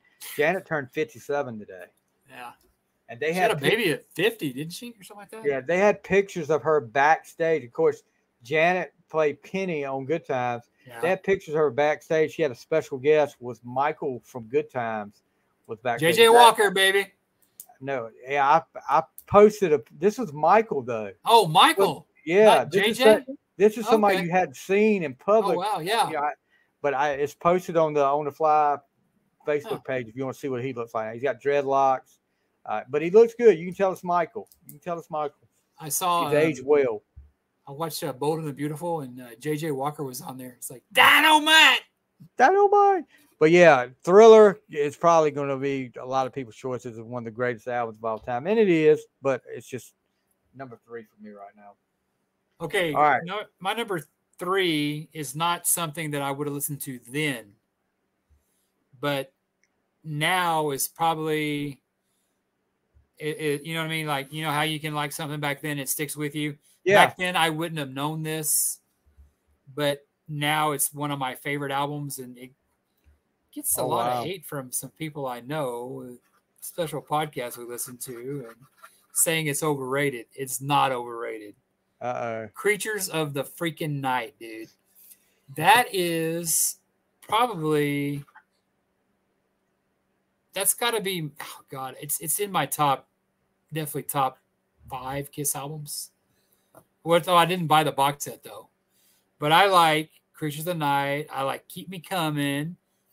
I like Danger. I like a lot of this stuff. And I don't get kind of people saying it's overrated because I think it's a great album and I think Vinny's awesome on it. Yeah. And a lot of Kiss fans say it's overrated. They say that about Destroyer. I love Destroyer. So Creature of the Night for me. Kiss. I mean, I didn't know who the hell they were really. Yeah. They couldn't get arrested back then. I mean, they had the only people that really paid them attention were religious protesters. Exactly. So, that was the downward spiral of Kiss right there. And it's sad though, because God, you think about it, God, what a great album. And, it's like people missed out, Yeah. Well, my number 2 is what like I said earlier, got me on Van Halen. No Creatures of the Night talk back. Like I said. Oh, sorry. This one made me discover Van Halen, Diver Down. Between Pretty Woman and then, I think I've read that they kind of rushed this album, and that's why there was so many covers on it. But when you end Where All the Good Times Gone, that's a badass opener. Yeah, when you end Dancing in the Street, that's another one.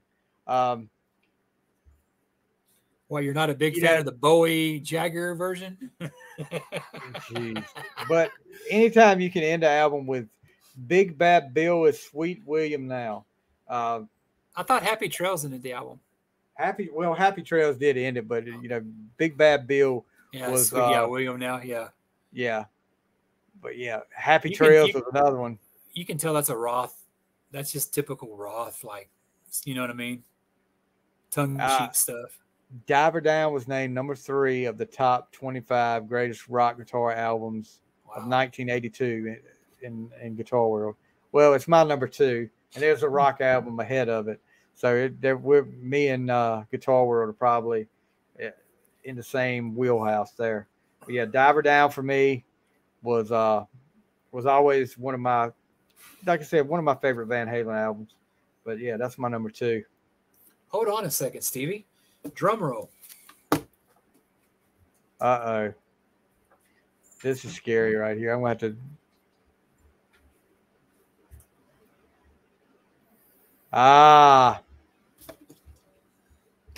How did I forgot I had this. My buddy from work gave this to me. He goes, hey, you like Iron Maiden? I'm like, oh, yeah.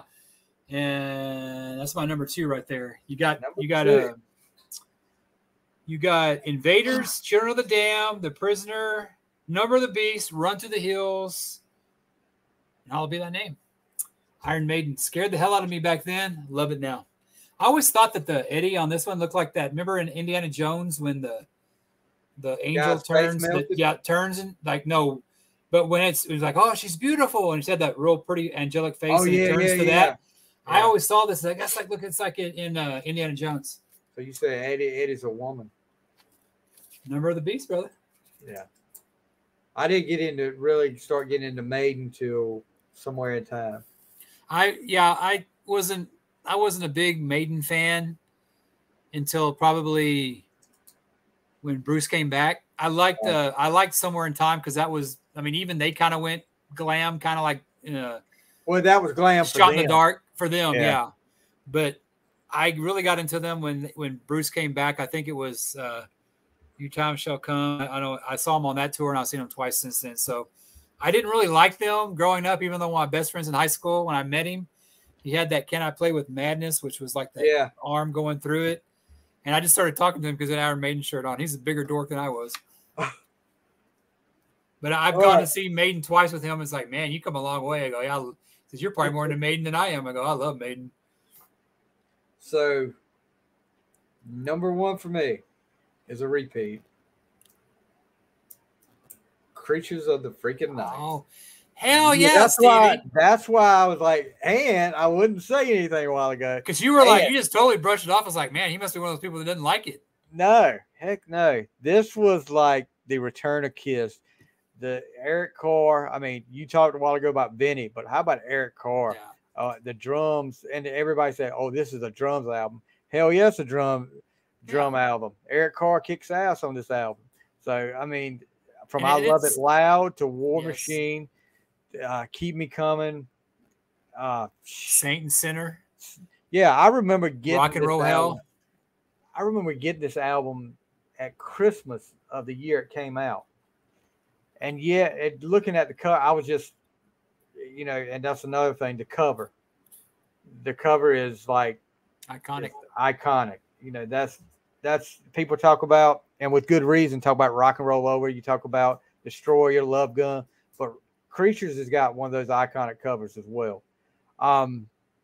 It's but funny. then- You see those bootlegs where they show Peter Criss on the cover. He never Yeah. played like And that. look, nobody knew back then that, I sure didn't know in Ace. Little Alaska, North Carolina, that Ace was not playing on this album. I don't think it would have been as good without Vinny. I think Vinny had a lot to do with the success of that album. Because Ace wasn't into it. He didn't. I mean, he just wasn't inspired. But some of the guitar solos that are strong on that album, Vinny didn't. That's that guy from Mr. Right? Mr. Ferris. Is it Steve Ferris? I think that's his name. But yeah, and look, say what you want to about Paul now, but I Still Love You is one of the most underrated ballads of that time. I mean, that should have been a huge hit. It's too complex But to the be fact- a hit.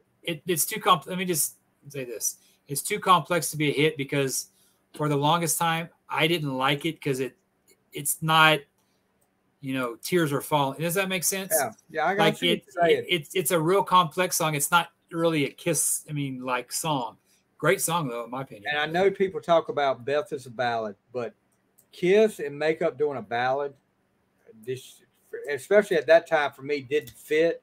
But I'll tell you this, the unplugged version of that, Paul Stanley's probably. Why wasn't that a single? I don't have any idea. It's like Tesla with Paradise off live album. It's like, why wasn't that a single? Yeah. Or even that See You in Your Dreams by Gene off the Unplugged. I mean, that album did great, but I think they were kind of in survival mode at that time. Yeah, I agree. They were looking forward to the makeup back on. And it's sad because, I read Entertainment Weekly and they ranked it one of the best unmasked or unplugged albums there are, and I totally agree with that. I agree. So all right, my number one's a repeat. And, I say I outgrew him, but I can't deny Thriller. That was probably I kind of graduated from Alabama and Glenn Campbell to Michael Jackson. And it's funny, I remember watching those videos with Paul McCartney and telling my mom, "Oh, that's the Beatles guy. Who's the old guy?" I didn't know who the guy, because I was a Stones guy. My mom listened to the Stones. Yeah. She had the Beatles, but the Beatles weren't. I knew John Lennon, and I was like, that's Paul McCartney from the Beatles, and I knew who the Beatles were. I was like, "Oh, really?"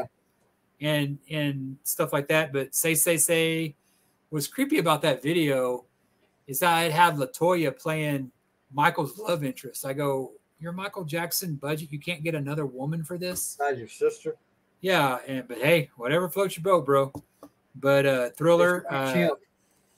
Although I must say, listening to Pretty Young Thing nowadays, with the Michael Jackson is like, okay, that But I played Pretty Young Thing, and I played when I used to DJ. Kids still know this stuff. They still know this. I mean, it's lasted that long. Yeah, we've outgrown it, but kids still know to this day. Look, I remember when Beat It came out and hearing they got everybody on the radio. Eddie Van Halen did the guitar solo for Beat It, and I mean, yeah, I had no idea who Eddie Van Halen was at the time. Oh, I did. I knew who he was, but that guitar solo was, So you listen to these. I mean, Want to Be Start Something, single. The Girl Is Mine, single. Thriller, single. Beat It, single. Billie Jean, single. Human Nature, single. PYT, Pretty Young Thing, single. So they had 2 songs out of 9 that were not singles. The Lady of My Life and Baby Be Mine. I mean, and what about the whole Thriller video. They did. It was so big. They did a making of Thriller video. They had the video out, yeah. Yeah, and that was you could rent that video. I remember that. Vincent Price. That's kind of what Def Leppard strived to do when they did Hysteria. They wanted like every song to be a single, like Thriller was just about. What was the name of the guy that directed that video? Because he had been in, he had been in a bunch of. It wasn't somebody that you would think would. John Landis, that's who it was. Horror director John Landis. So he did like American Werewolf in London. I remember when they were doing the behind the scenes and showing Michael get the makeup or the werewolf makeup done, and I was like, Jesus Christ! So that was like one of the biggest videos. I mean, that was one of the biggest videos of the '80s, of course, or probably of its time, of any time. But yeah, so I can't argue with Michael Jackson Thriller there. All right. I kind of want to close on some things that happened that year. I remember. I don't remember this so much, but it became iconic. Late Night with David Letterman. Yes. And also later on that was Jerry Lawler and Andy Kaufman. Was that the same year? Same year, yeah. And also was real big that year was the Tylenol poisoning. I don't know if you remember. They used to put. I do remember that. Tylenol in gel caps, I guess, where you could like open them up and stuff. Scared to death. If I got a headache, I just had to deal with it. Yeah, that was there. Sports. 49ers beat the Bengals. What did they do the week before, though? What do you mean? Or 2 weeks before? 2 weeks before what? Who did the 49ers beat? Yeah, whatever. We're not talking about that. The catch. You just had to go there, didn't you? You just had to go there. Yeah, that stopped the Cowboys' run, and that started the San Francisco era, kind of like nowadays. It pretty much was, not the end of the Cowboys, but it was the beginning of the first nail pre Jerry Jones era. Yeah. Lakers beat the 76ers. Yeah. And of course, the St. Louis Cardinals over the Brewers. And they did the same thing to them. My Cardinals have been on a bad. They were like 10 games behind, and they've like won like 5 or 6 in a row, and they're like up to 7 behind now because the Central is so bad. They put a ass whipping on the Brewers last night, 18-1. I saw that, and like that's the only because the Brewers people are like, well, how did they play the Brewers in the National League? Well. Ladies and gentlemen, back in the day, the Brewers were an American League team, which should still be in the American League, and the Astros should be in the Central because I can go see them 3 hours away. But Bud Selig put his little precious Brewers kept them in the National League and sent the Astros away. Bursts that year, 3 of them that stick out for me. Seth Rogen, his laugh. Your boy, Ben Roethlisberger. Yeah. And my boy, Jason Witten. Also that year, do you remember this? Dukes of Hazzard with a contract dispute. Was that the year? Bo and Luke are wrote out and say they went to join a NASCAR team and replaced by cousins Coy and Vance. That was horrible. Yeah, and Wopat and Snyder would return before the season ended. Cheers, who we talked about, that was the debut year for Cheers. That's when it started. Yeah. Cindy Williams made her final appearance on Laverne and Shirley. So Laverne and Shirley happened without her? I forgot how they did that. Eddie Murphy became the first and to date only person to guest host Saturday Night Live while still a cast member. Yeah. Because Nick Nolte was supposed to, and he fell ill. Some other stuff up here. Let's see. Surround sound is introduced for home use by Dolby. And let's see. Natasha Kinski makes a puzzling appearance on David Letterman, seeming somewhat oblivious to the jokes and everything else that was going on around her, and appearing with an unusual hairstyle that Letterman described as looking like there was an owl perched on the top of her head. And his second guest that night, John Candy, came out with his own hair moosed up in a pile. John Candy. One of the greatest greatest comedy actors of all time. I don't care John what you Candy. say. No more examples of the good die young. Yes. Looking at some more stuff, of course, we talked about the whole Cowboys and 49ers game. Late night with David Letterman. Guess, you know who his first guest was? Bill Murray. He sang Physical and danced around singing Physical. Jermaine Jackson guest stars on Facts of Life as Tootie's part of a 2-night. Was Tito busy or what? Tito had to go get a tissue for Michael. Jermaine, stop teasing. 2-night event. I remember this. ABC airs the net.